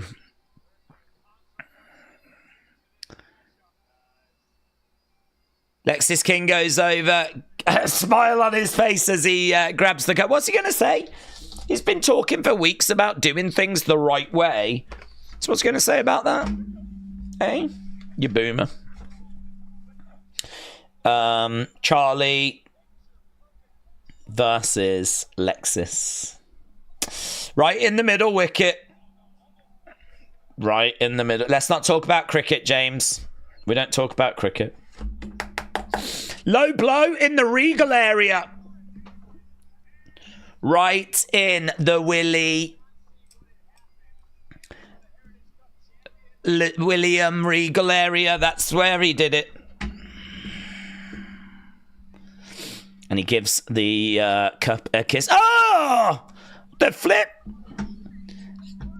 We got Bianca and Naomi. The bougie bully.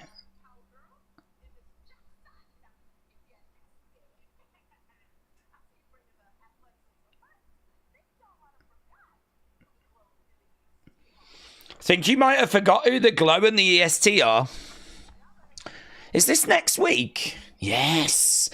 Oh my God, next week's show is going to be sick. Well, there we go. Just a bit of hype for next week's women's tag team match. Here's Carmen Petrovic. She's got a shanty.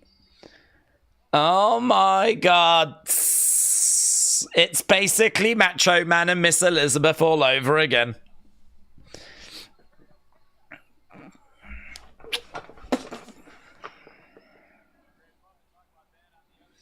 Imagine having a sword and you choose to use your fist instead. What a boomer. What a boomer.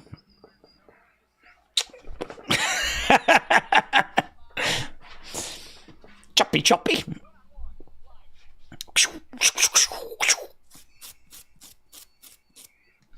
Right. Are we going to get a women's tag match tonight? Probably next week. Stacking the shiz out of next week. They really are. They really are. You are correct. Carmen Petrovic is basically me when I play Fruit Slice. I've never played Fruit Slice. Daze, are you doing a Super Bowl stream? Dunno. It's not on my radar. Bianca and Naomi are on NXT next week. Suzanne said no, Days. No couple could ever be Macho Man and Miss Elizabeth. You think that they're better? Suzanne, I think, is implying that Carmen and Ashanti are even better. Which would make sense, because obviously we're many decades on now, you know? So, yeah, you could be correct. It's basically Macho Man, Miss Elizabeth, but even better. James said, I've censored it for you. Thank you. Fruit Ninja. Ah, Fruit Ninja. I've heard of Fruit Ninja, but I'd not heard of Fruit Slice. Daisy, you getting into TNA? Not really. I enjoyed Sunday. AB Johnson said, are you interested in Osprey and Omega face-to-face tomorrow on Dynamite? I'm interested in the match. I'm not interested in the face-to-face. Carmen is a real-life show snow bunny. What does that mean? Snow bunny. What does that mean? Sick Horror Kingman. What's that? What's a snow bunny? Duran said, best wee couple ever is Chuck and Billy. But last reminder, go hit like. There's 534, but only 251 likes. We do need to do better with likes. I need to start requesting them for unseens as well. I've never ever look at the likes, but I was looking at the likes and they were like, oh, they're low. Perhaps people just don't like Perhaps people just don't like me. Perhaps that's what it is. Perhaps it's me. Shut up. Don't answer that. Don't answer that, James. Daze, why has there been no follow-up on Chase U? We've not seen... Well, we did see a sad-looking Andre Chase back in the locker room last week. He was looking very glum. But I don't know. Perhaps we're just doing a bit of a repackage for Thea and for Duke. Perhaps we're working on their next creative. And we're not quite there yet. Carmen and Ashanti is the greatest love story ever told, says Mackenzie. Thank you, Mackenzie. I agree. It's a white woman that likes dark meat. Oh, really? I've never heard that. Really? That's a snow bunny. Well, you learn something new every day, don't you? Kelly said, I always tell people to like, subscribe, and comment when I repost unscenes. Well, Kelly, thank you. But it seems like no one listens to you like no one listens to me. So we're both in the not being listened to boat. Thea Hale is going to go the main roster, said EBK. Christopher said, I'm going to start my own wrestling career and I'm going to call myself Chris the Crippler. I feel like that's a very 1950s, 1960s type name. I don't know. In this day and age, you'd probably just have to be like Chris Wavelength. I mean, we've got a Jake something in TNA. I think Chris Wavelength would do wonders. It'd be great if you came out with like some funky headphones on and yeah, like something out of Jet Set Radio. Oh, that's going to be a reference that only about 5 people are going to get. Chris Wavelength. Meltzer said that Penta's friends in AEW are happy for his Raw debut was bad for business. Here's Andre Chase and Hank and Tank, everyone's favourite.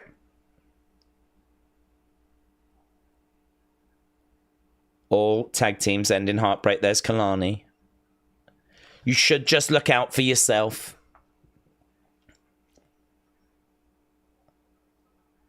Oh, look at that gorgeous George picture. Why are they watching Chase U stuff? You're a badass.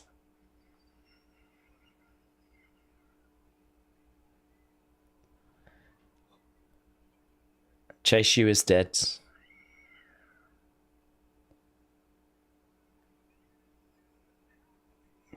But it does. That was the stipulation. It does. Kale Dixon's like, it doesn't have to be dead.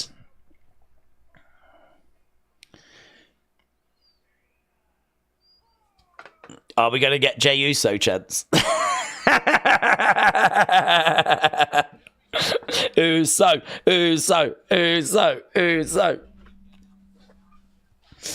Guys, Jada Uso is in the ring. She's going to be taking on Carmen Petrovich. Oh my god, I love Jada Uso. Jada versus Carmen. I had Jet Set Radio on the Xbox, said Draco. Let's go. Let's go. Yeah, what's he on about? It doesn't have to be over. It does have to be over.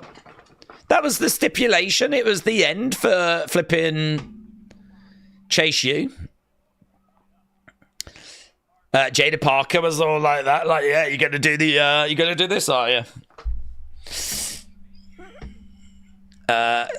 Carmen kicks Jada back. Jada coming off the rope. She gets tripped over. Jada on her knees. Oh, Carmen doing a bit of mockage. Jada down. Reverse there, but no joy again. Jada still down. She gets up to her knees, trying to get back up to her feet. Driving Carmen back. Knee to the midsection there by Jada. Carmen going over the other side. Lovely little kick there by Carmen. Boom. Lovely. Face first. Turning her over, going for the pin. Just one. It doesn't. It would have to be some new people in it. I love Jada Parker's assets. Yep. Are you two going to focus? Another kick there by Carmen, but it was scouted. Jada has got Carmen on her shoulders. Oh, electric chair! Do you know what? I don't know the last time I saw an electric chair. Really don't see that move very often. Over in the corner. And again, shoulder tackle. Throwing in. Javier Barnell returned in a dart match. Sky is the limit for Jada. Yeah, Jada's got that X factor. Yeet. Oh.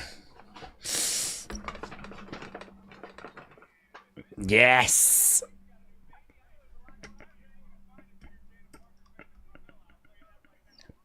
You ain't going to find a bigger Jada Parker fan than Carmella. Is he talking about his missus? I was trying to hear he said Carmella or Carmelo. But I think he was talking about Carmella. Going over in the corner. I've said before, but I'll say again. Whoever created the butt garter things the lady wrestlers wear now is a saint, says Rob. Oh. Going for the cover to kick out by Carmen, though. I thought that might have kept her down. WrestleBuzz Daze finalising plans to go to Disney with the fam. Oh, you'll have a great time. You'll have a great time. If you end up going and it's the same week, I will share a beer or two. You going in October? I don't think I'm going. There was talk of maybe like New York, but I've not heard anything on that front. My dad wanted to do something special for his birthday. And, you know, when I say special, I mean, you know, once in a lifetime special. And it's not like we flipping do stuff like that for all of his birthdays. Like, it would be special. But, yeah, he's always said, actually, that he wants to do, like, a really big family holiday. Like, he'd want my brother to go as well. Obviously, the problem we would have would be the dog, though. There's no way she would be put in kennels or anything. So, to be honest, I don't think that's been solved. So, I can't see it happening. But, yeah, have a great time, dude. You'll absolutely love it. Carmen going against the ropes. Down goes Jada. Sling blade 1, 2. Kick out there by Jada. Jada getting up to her feet. Carmen going for the kick. Jada behind. Pushes Carmen against. Oh, back elbow there by Jada. Carmen goes down. I think she's going to put her away now. Ashanti is still on the outsides. She does get slammed down. Jada against the ropes. Over the other side. Kalani getting involved. Roll up there by Carmen. Aww. That was a bit rubbish. Watch that whole match for some outside interference nonsense. The NXT universe is stunned. It's not. It's frustrated. I'm frustrated. Kalani coming down. Oh, there's Jakara. We're inside the lady locker room now.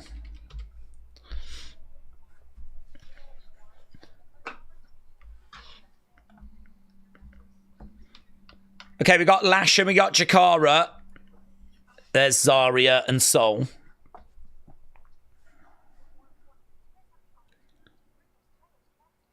You can bring those titles to NXT if you win next week. That is a good point.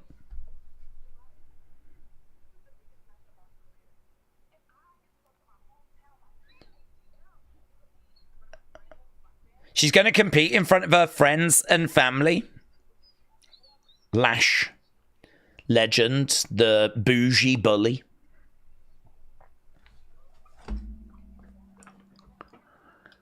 We're going to bring that action. She's got Miss Jackson written on her pants. Love that for her. Love that for her. Here's Tatum and Gigi. No sign of Shotzi.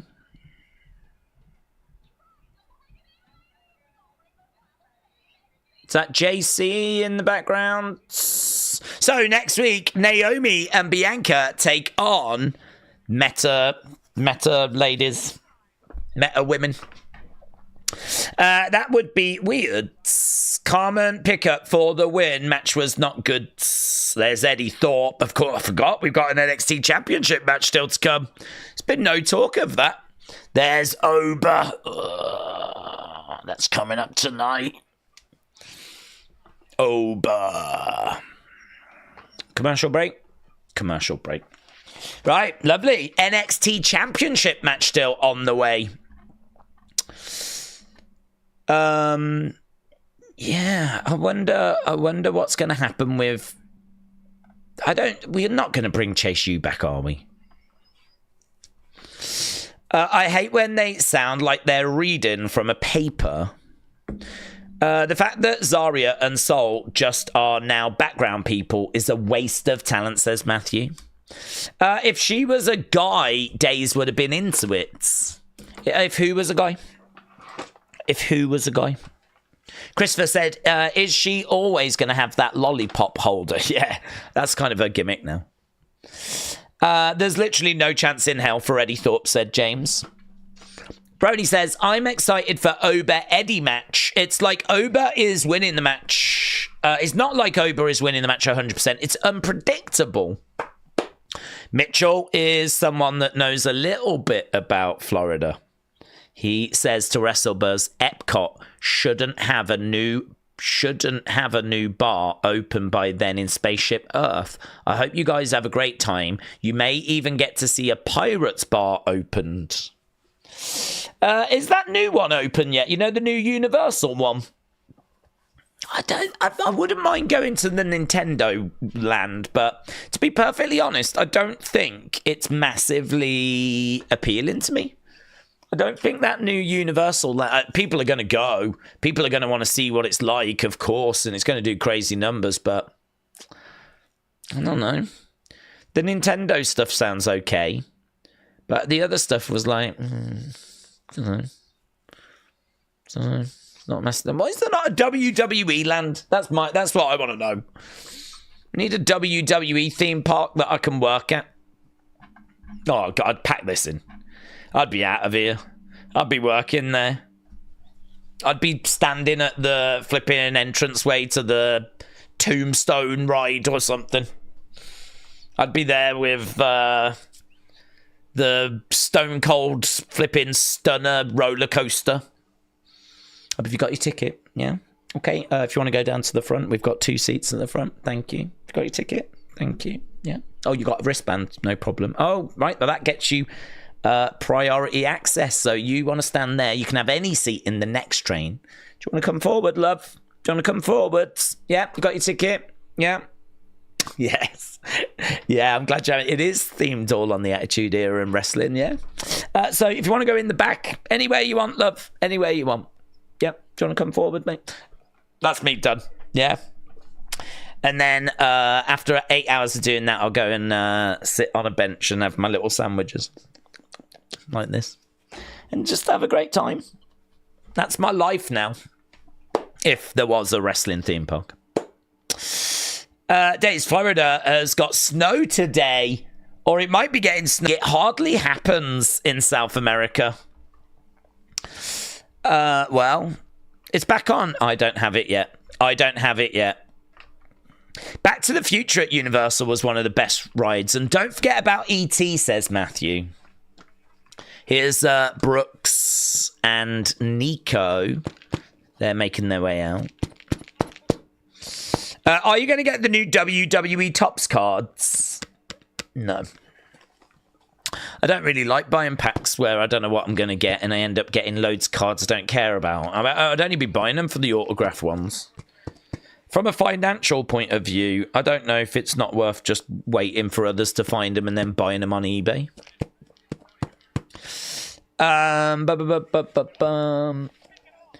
It's called Epic Universe. It opens May, about the 22nd. I'm waiting to go because you can get a one-day ticket in the park. They're not allowing anything else. You can only buy a one-day ticket. They're not allowing anything else. Right, we are underway with this brawl. What are you looking for, though? What are you looking for? Right, we are underway with Luca and Stacks. Are you just going to have a look around, Mitchell? Or is there like something specific you've heard about that you want to go to? Brooks and... Oh, I can't remember his name. Nico. Imagine if they did like some land that was based on Grand Theft Auto. I don't know what the flip that would look like, but I'd imagine that would do numbers. Big shots coming in there by... Oof, against the ropes, big boot by Stacks. So we just had Jada versus Carmen. I need to get the scores down for that.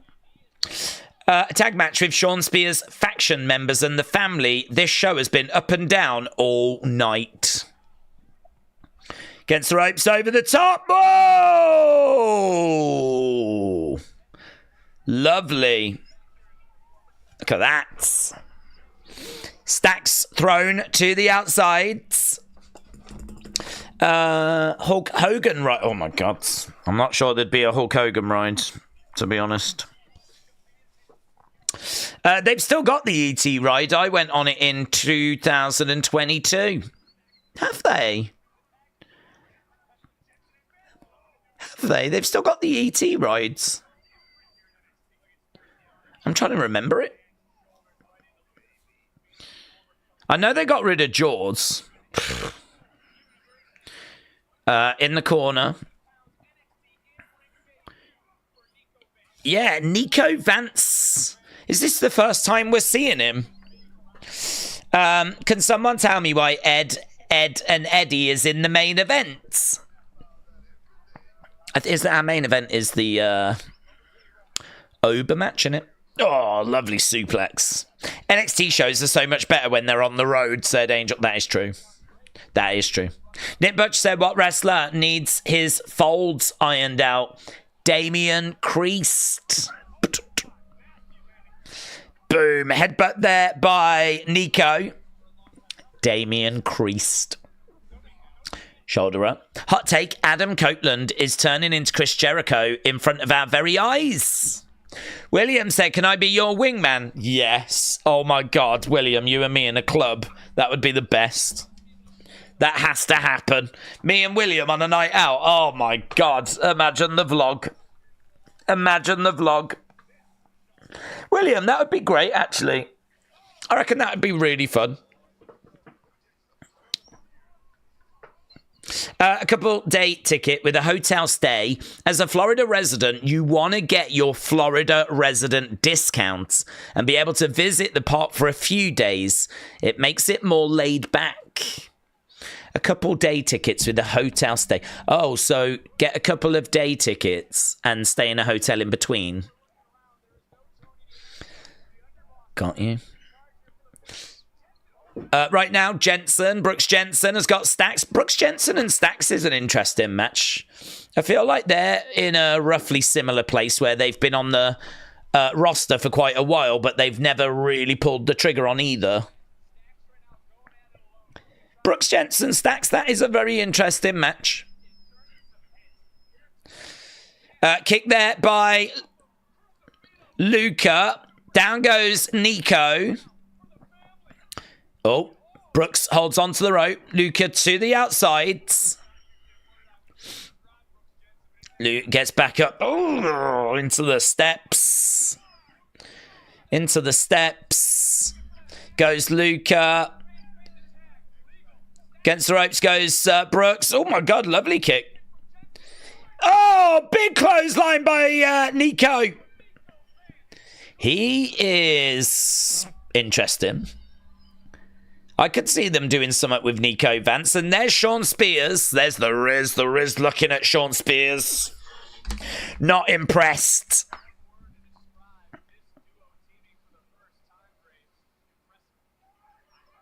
Vic Joseph said, I've got one word to describe this duo that has teamed for the first time. And that word is impressive. Right. Let's get these scores. I feel like on this show, all I'm doing is polls. So that was Nico and Brooks versus Luca and... Oh, there's Fraxium.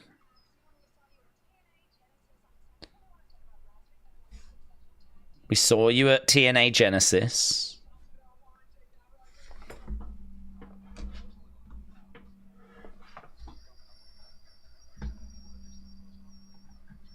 It was close. You never know in this tag division.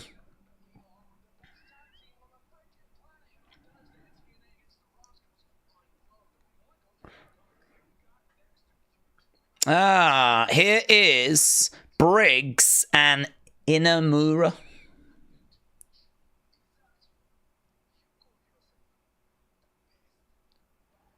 We haven't seen much of this Inamura guy, actually.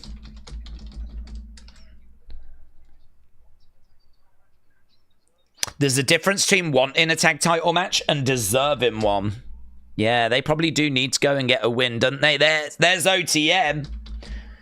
So I'm guessing we're going to be getting Inamura and Briggs against OTM. Oh my God. Oh my God. Is that the makeup lady? I think her makeup department just got trashed. Coming up next, Ethan Page is going to address the WWE Universe. Right. He is from Noah. Yes, I believe he is, yes.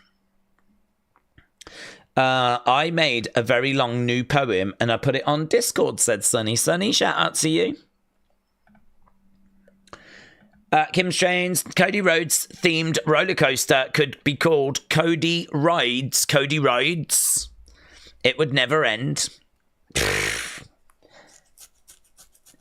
It would. You would finish the story. It would be a story and you'd finish it at the end, wouldn't you? I understand it's developmental, but throwing random people together for a tag division is terrible, says William. Suzanne said God knows why Ethan has to do that. Neil said, so kind of like an exchange student. Yes, he is. Inamura is just having a jolly time. He's just having a lovely, jolly time. We sent them Tavian Heights, and they've sent Inamura over. It's not at the same time, though. Tavian's been and come back. Well, we just haven't done much with Inamura, though. I do feel a bit sorry for him. God knows. Oh, we read that.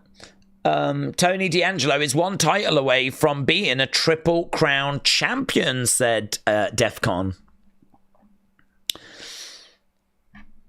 Ethan's picture looks like he's about to drop the hottest album of the winter. Maybe he is.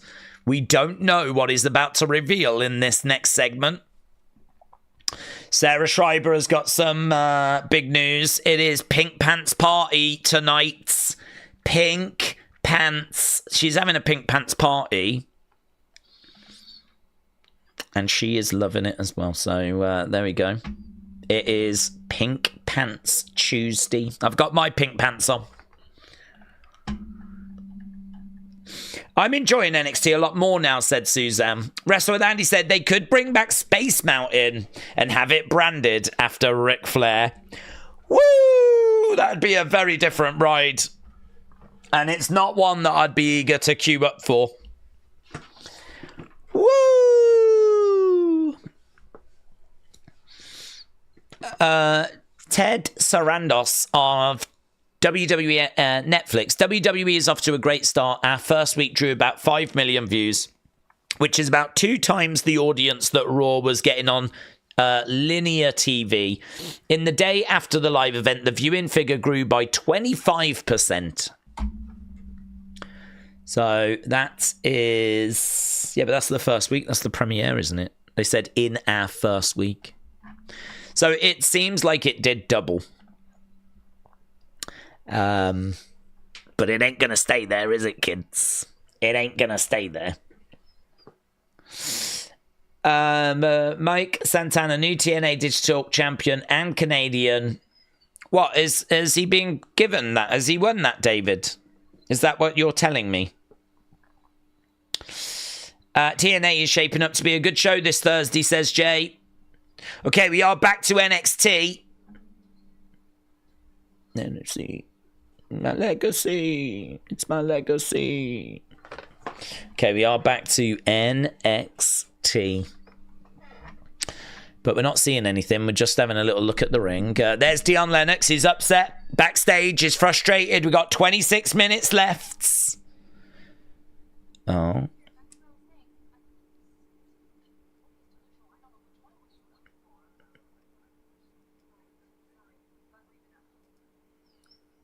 So Izzy was talking to Tony.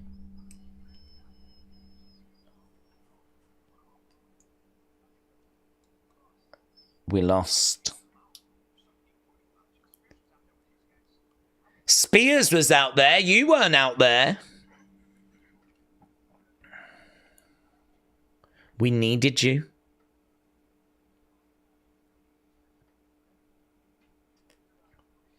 That is a good point by Tony. You've been the underboss for 2 years. You can figure this out on your own. That is a really good point. He just scored stacks there. You've been the underboss for 2 years. That's a long time, isn't it?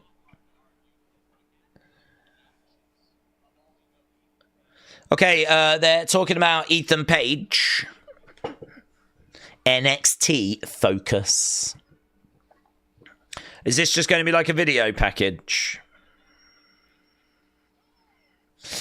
I used to go to Disney World a long time ago, and I would get to go in for free. It was my vacation every 2 years at the time. An employee got us in, but they don't do that now, said Susan. Well, at least you had some good times.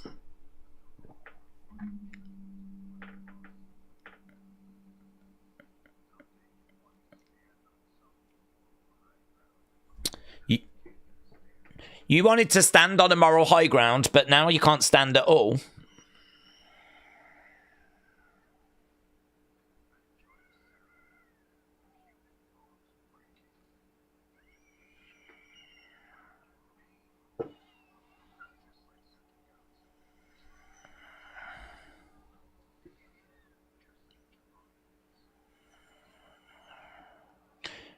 Okay, so...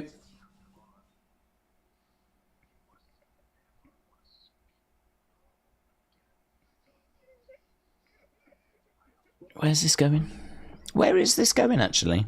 It's been the best stuff I think they've done with him.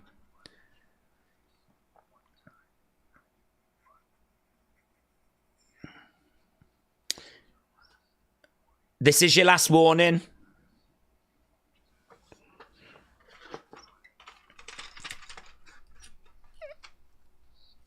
I won't stop. This will be a big match when we do Ethan against Javon. There he is.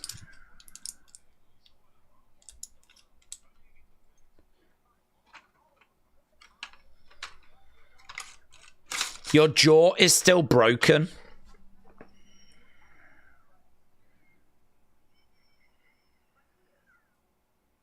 Who's cleared? Cedric. Oh, what we're going to do? Oh.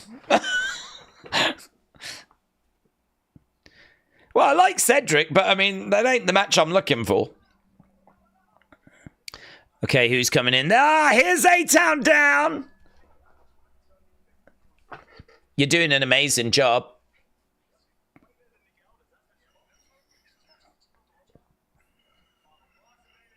She's the final boss of NXT.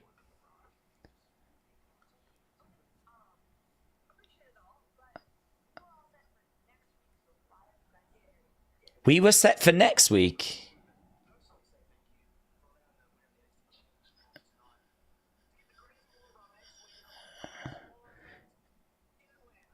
It's going to be Grayson Waller effect next week as well.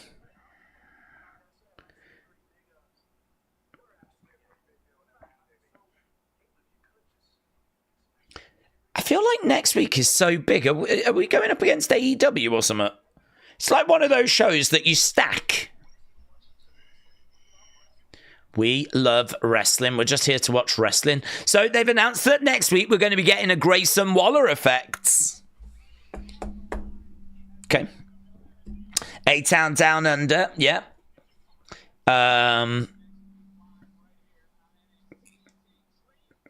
They're just running down the card for next week. We are running out of time. We've still got to get to this NXT Championship match tonight. We've got 20 minutes. Daze. Carmen Live 2. Shout out to you.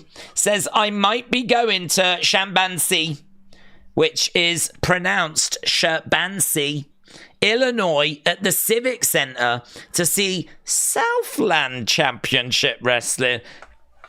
Boo. Boo. Carmen Live 2, you've really changed. That's really disappointing. I remember when you was a massive ARW Pro fan and you really supported them. And now it seems like you've kind of got a bit older and you've started to move on to Southland Championship Wrestling instead. I don't know. It's a bit disappointing. We're all ARW Pro fans. So if you can watch Southland if you want to, buds. You can watch it if you want to. I'm not going to judge you, but we know it's not ARW Pro. It's not ARW Pro. With, you know, all their great wrestlers.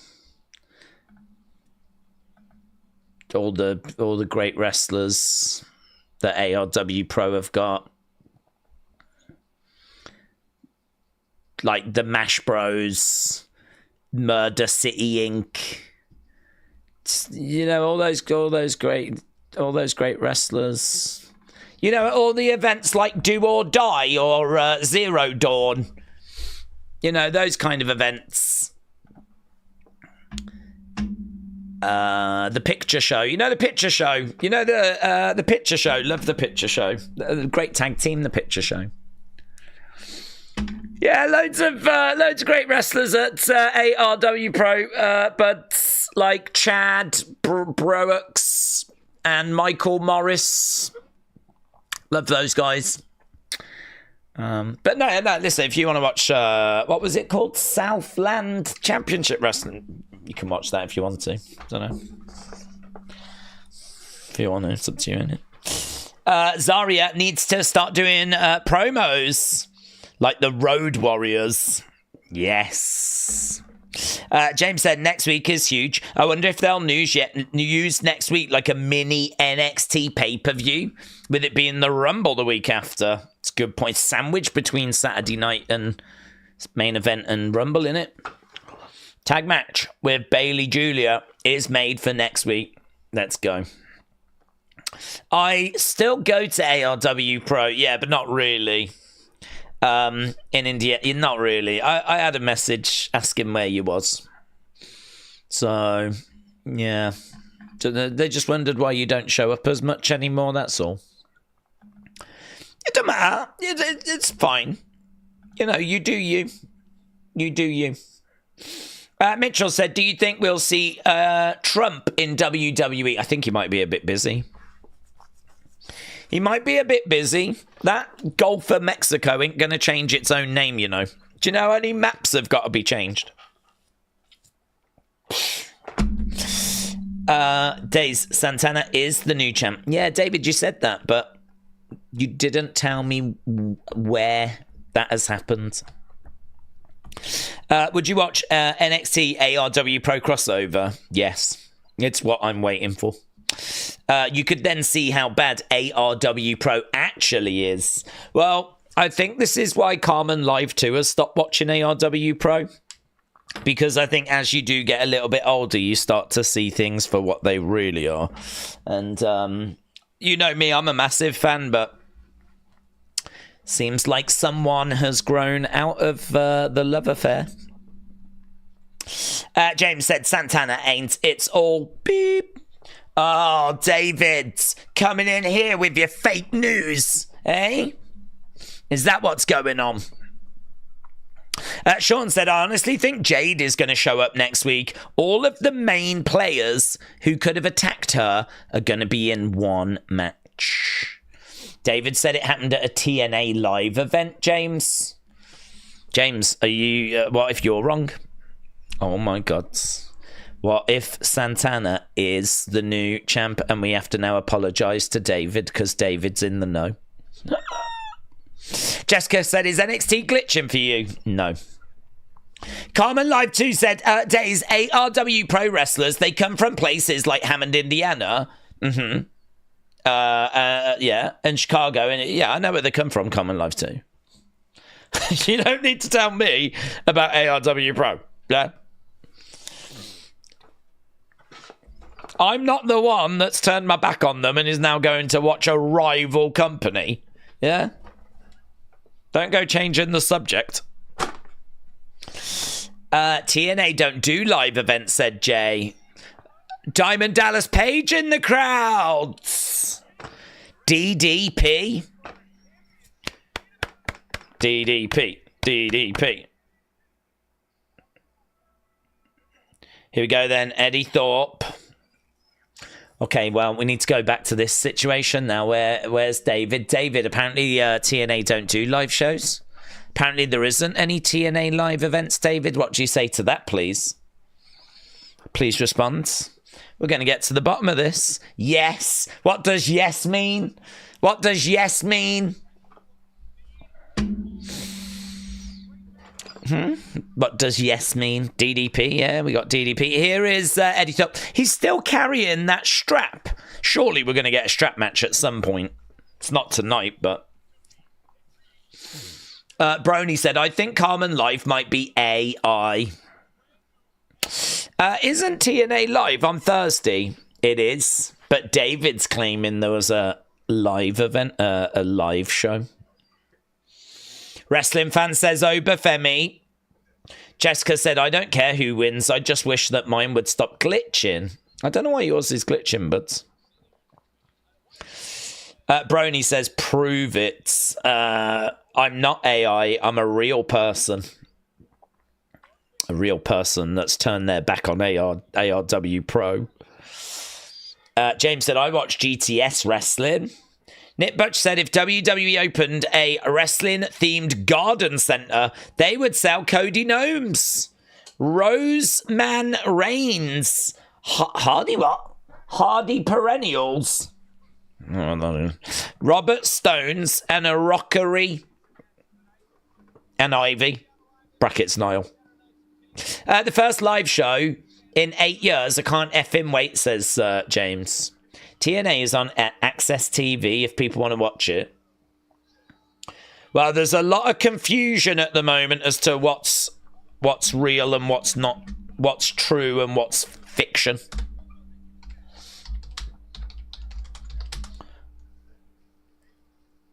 I don't think they would give Santana both of those belts.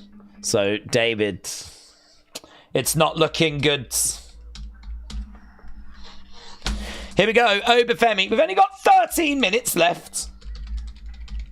Next week is stacked, though. I feel like this week has set up next week, hasn't it? That's how it feels. It feels like this week is basically their way of saying don't miss next week, because next week's going to be sick. Okay, 67, 15, 12, and 4. James said, when it comes to TNA, you believe me. Well, it's a new world to me, so I just don't know who to believe, to be honest. Oba Femi. Oba Femi! I've never been a huge fan of Eddy Thorpe, said Wrestling Fan. Dad Stuff said, please tell me that Jada Parker's on the Grayson Waller effect. No. She's on Jey Uso.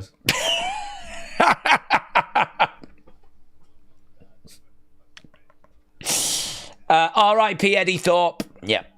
R.I.P. Eddy Thorpe. Right, Bella sounded. And we are underway. Next week, Trick Williams versus Wesley. Fallon Henley against Shotzi. Bianca and Naomi against Lash and Jakara. Bayley and Julia against Cora and Roxanne. Plus the Waller effects. There we go. Got him! Yeah! Kick coming in. Against the ropes goes Eddy Thorpe. Ratchet, shout out to you. But I don't know if I really shouted Ratchet out. The Boo meter with Dominic Mysterio. And the Boo Day. I feel like the Boo Day deserved more recognition. In the corner, Oba grabbing Eddie, hurling him across. So, I need to get ready. Oba versus Eddie. Of course, we will be doing a review after. You just whooped that trick, says Mitchell. Next week is gonna cook. Jessica said, let's not bring Jey Uso into this. Jay might have brought himself into this. Yeah. Back in the ring goes Eddie. Carmen Live 2 said, I found out last year that ARW Pro event, the FEAR at Hammond, Indiana, will do a show in 2025. Yeah, I already knew that, but I already knew that. They sent me an email. Thanks, though. Thanks for the info. Boom, drop kick. Over to the outside. Carmen Live 2, who's your favourite ARW pro wrestler? If you can answer that, then I'll believe you're still a fan. If you can't answer it, though, I'm going to give you endless amounts of grief. Because I am a bully. Right, we've got Grayson and we got Theory. They are watching the action from that platform as we're about to go to commercial break. Daze can't wait till Oba Femi is on Raw or SmackDown, said Christopher. Carmen Live, we've still got your back. We just need more info. It's a very simple question, Carmen Live. Who is your favourite ARW pro wrestler? Kick coming in. Mine didn't glitch at the start of the show, said Jessica. Good times are here. I'm hoping they do non-stop NXT picture-in-picture next week. What, don't you want to just watch the show? You just want 2 hours of picture-in-picture? Eddy Thorpe going for the pin. ARW Pro could have knockoff versions of WWE wrestlers. We could have Roman Reigns. We could have a highway maintenance man, Cody Rhodes. A guy who collects random stuff, CM Junk. I do like CM Junk. CM Junk. CM Junk. Austin Theory's doing the phone thing. Oh, God. I thought we'd left those days behind. Oba Femi back in control. Over in the corner. Oh. Oba. Oh, yeah. Drop kicked him in the knee. Aaron Rodgers. It took ages, didn't he, actually? Good points. I gave him a little softball. Go on, tell me your favourite wrestler. Little softball. Where is he? I'll tell you where he is. Google him. That's where he is. Trying to figure out who the ARW pro wrestlers are. Who's the champ at the moment?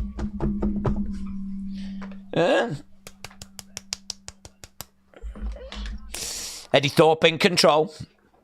I'm starting to think that Wrestle with Andy's a bigger ARW pro fan than Carmen Live 2. Eddy Thorpe goes over, scoops up, slam down, elbow drop. Mitchell says, hey, Wrestle with Andy, hope you had a good holiday.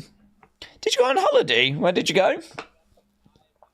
Daze, my favourite ARW pro wrestler is one half of the AEW pro tag team, the family, the straight up villain, Muggsy James. Oh my God. I flipping love that name. Muggsy James. Michael Morris and Muggsy James are the tag team chat. You win. That's brilliant. The fact you've just introduced me to a wrestler called Muggsy James. Love that. I'm getting very strong Bugsy Malone vibes. Muggsy James? Oh my God. Does he sell mugs with his face on? Come to the merch table and get your own Muggsy. $10. And it's just his face on the sides. Tell him that. That is a merch opportunity. If I was called Muggsy James, you know I'm selling mugs. With my flipping face on the side. Muggsy James is such a good... Anyone else think he sounds like a flipping Chicago gangster? He's going to be like... You remember when CM Punk was at WrestleMania?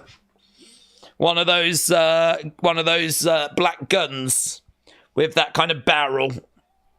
Yeah, see? They call me Muggsy. Ah, yeah. Went down to the dock, saw a girl. She was like, leave me alone, Muggsy. I was like, no way. In my mind, we've just fleshed his whole character out. Over against the ropes goes Eddie. Round the houses. Boom, planted. Muggsy Daze? Oh, my God. That might be my new wrestling name. A Tommy gun, that was it, Tree Line. I could not think. A Tommy gun, yes. It was raining outside. It's the kind of rain that you never seem to be able to get dry from. Yeah, man. Muggsy James. Love that. Muggsy James auditioned to be in the Wet Bandits in Home Alone. You sound like a Looney Tunes character. Maybe I am. Steptoe and Rumpus versus Muggsy James and Flipper McPherson. That's the show I want to watch.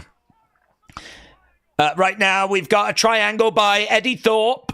There's not much drama from the crowd. I think they know that it's not going to happen. Nathan said, you sound like an old-time radio show.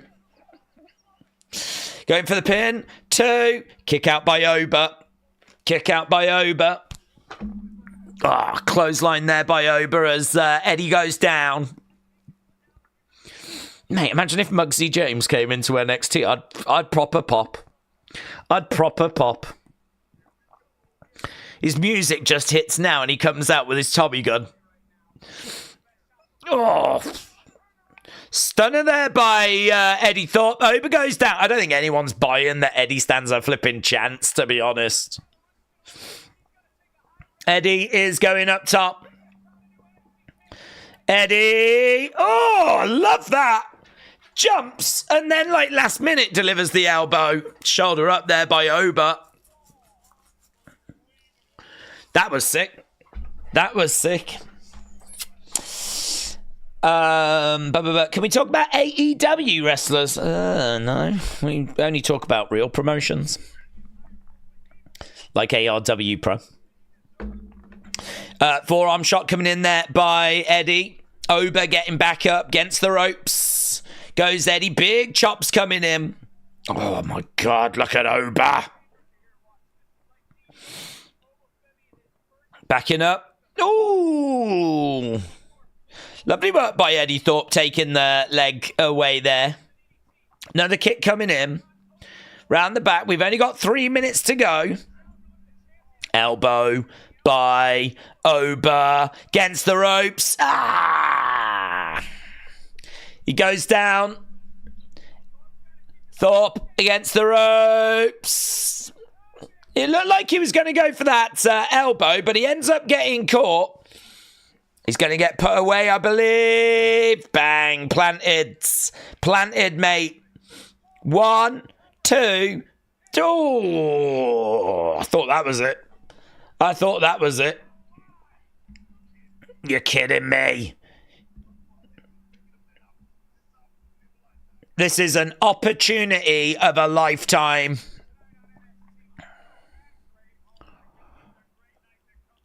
What a great night to come back, says Corey Graves. Oba in the corner.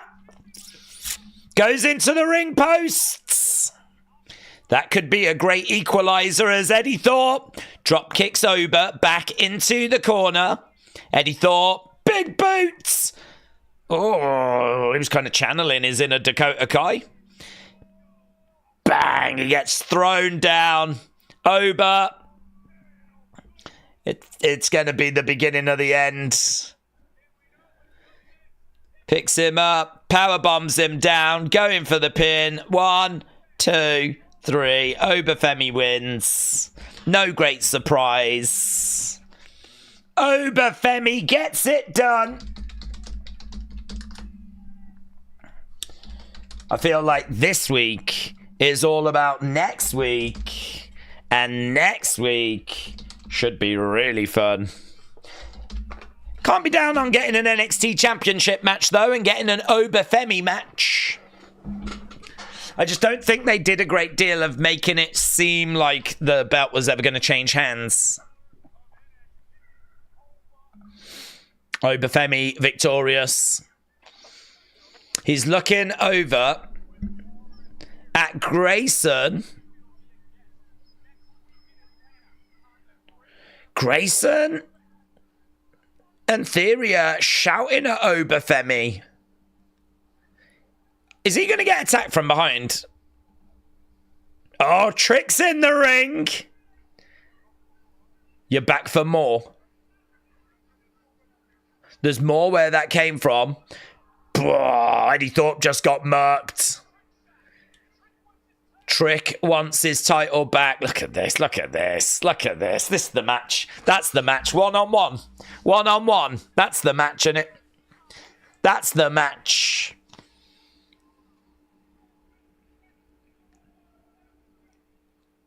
That's the match. That's the flipping match. Give me that match. Give me that match now.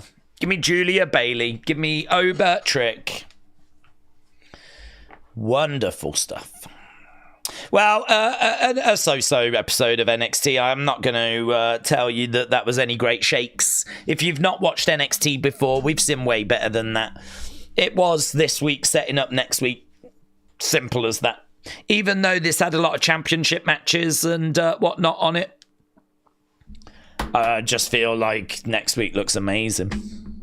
They made Oba look weak now. I don't like that, said Sick Horror Kingman. I'm out. I hate this NXT, said Jessica. Bye for now, said Wrestling Fan. Not a great show, but by no means horrible, says Matter. Blue Will Sonic said Oba Femi pick up for the win, retain the NXT champion, rank D-. Slander is new, literally no one uses it correct anymore. Booker and the other guy barely let Corey Graves get a word in, said AJ. Oh god, he doesn't need any more problems. He's got enough problems on his plate as it is. NXT show is off the air. It is. And it's not one that I think has really got hearts racing. That was a fun show. Glad to see Corey come to his senses, said the Beach Kevin. Sean said, I'm unpopular opinion. I'm a bit tired of seeing Trick in NXT. I know he's popular, but to me, he's losing a little aura. Tree Lion said, have we ever seen the Rox Coco Watch Out promo from Saturday Night Live? I recommend it. Might have done. Is that where he was going off on a wrestler and he starts talking about the wrestler's personal life? About how the wife had left him and all this, and the other wrestlers like, what? Is it that one? Calvin said, I can assume Oba Femi is going to destroy Theory and Waller doesn't save him. Trick needs to be called up, said Brony. He's done everything in NXT. Okay, right, we are going to wrap things up there, and Andre Chase has just tweeted out, he said that Chase U is dead and it's all my fault. Not my fault. He's not blaming me. It's all his fault. Okay, right. Thanks a lot for joining us. Appreciate the support. I'm just going to get down the score for that main event and then run away and work on Unseen and the review video. So... And yeah, I think every single match tonight just got a good rating. I don't think there was anything tonight that hit great, which is disappointing, to be honest. Yeah, good 99, good 90, good 98, good 95, good 96, and then good 100, because no one said it was bad. But just all goods. That's all. Yep. Thanks for watching. Appreciate the support. I will see you again. I don't know when, to be honest. I don't know when, but I will see you again. Certainly later this week. We got SmackDown. We got Saturday night's main event. We got plenty on the way. Thanks for watching. Bye for now.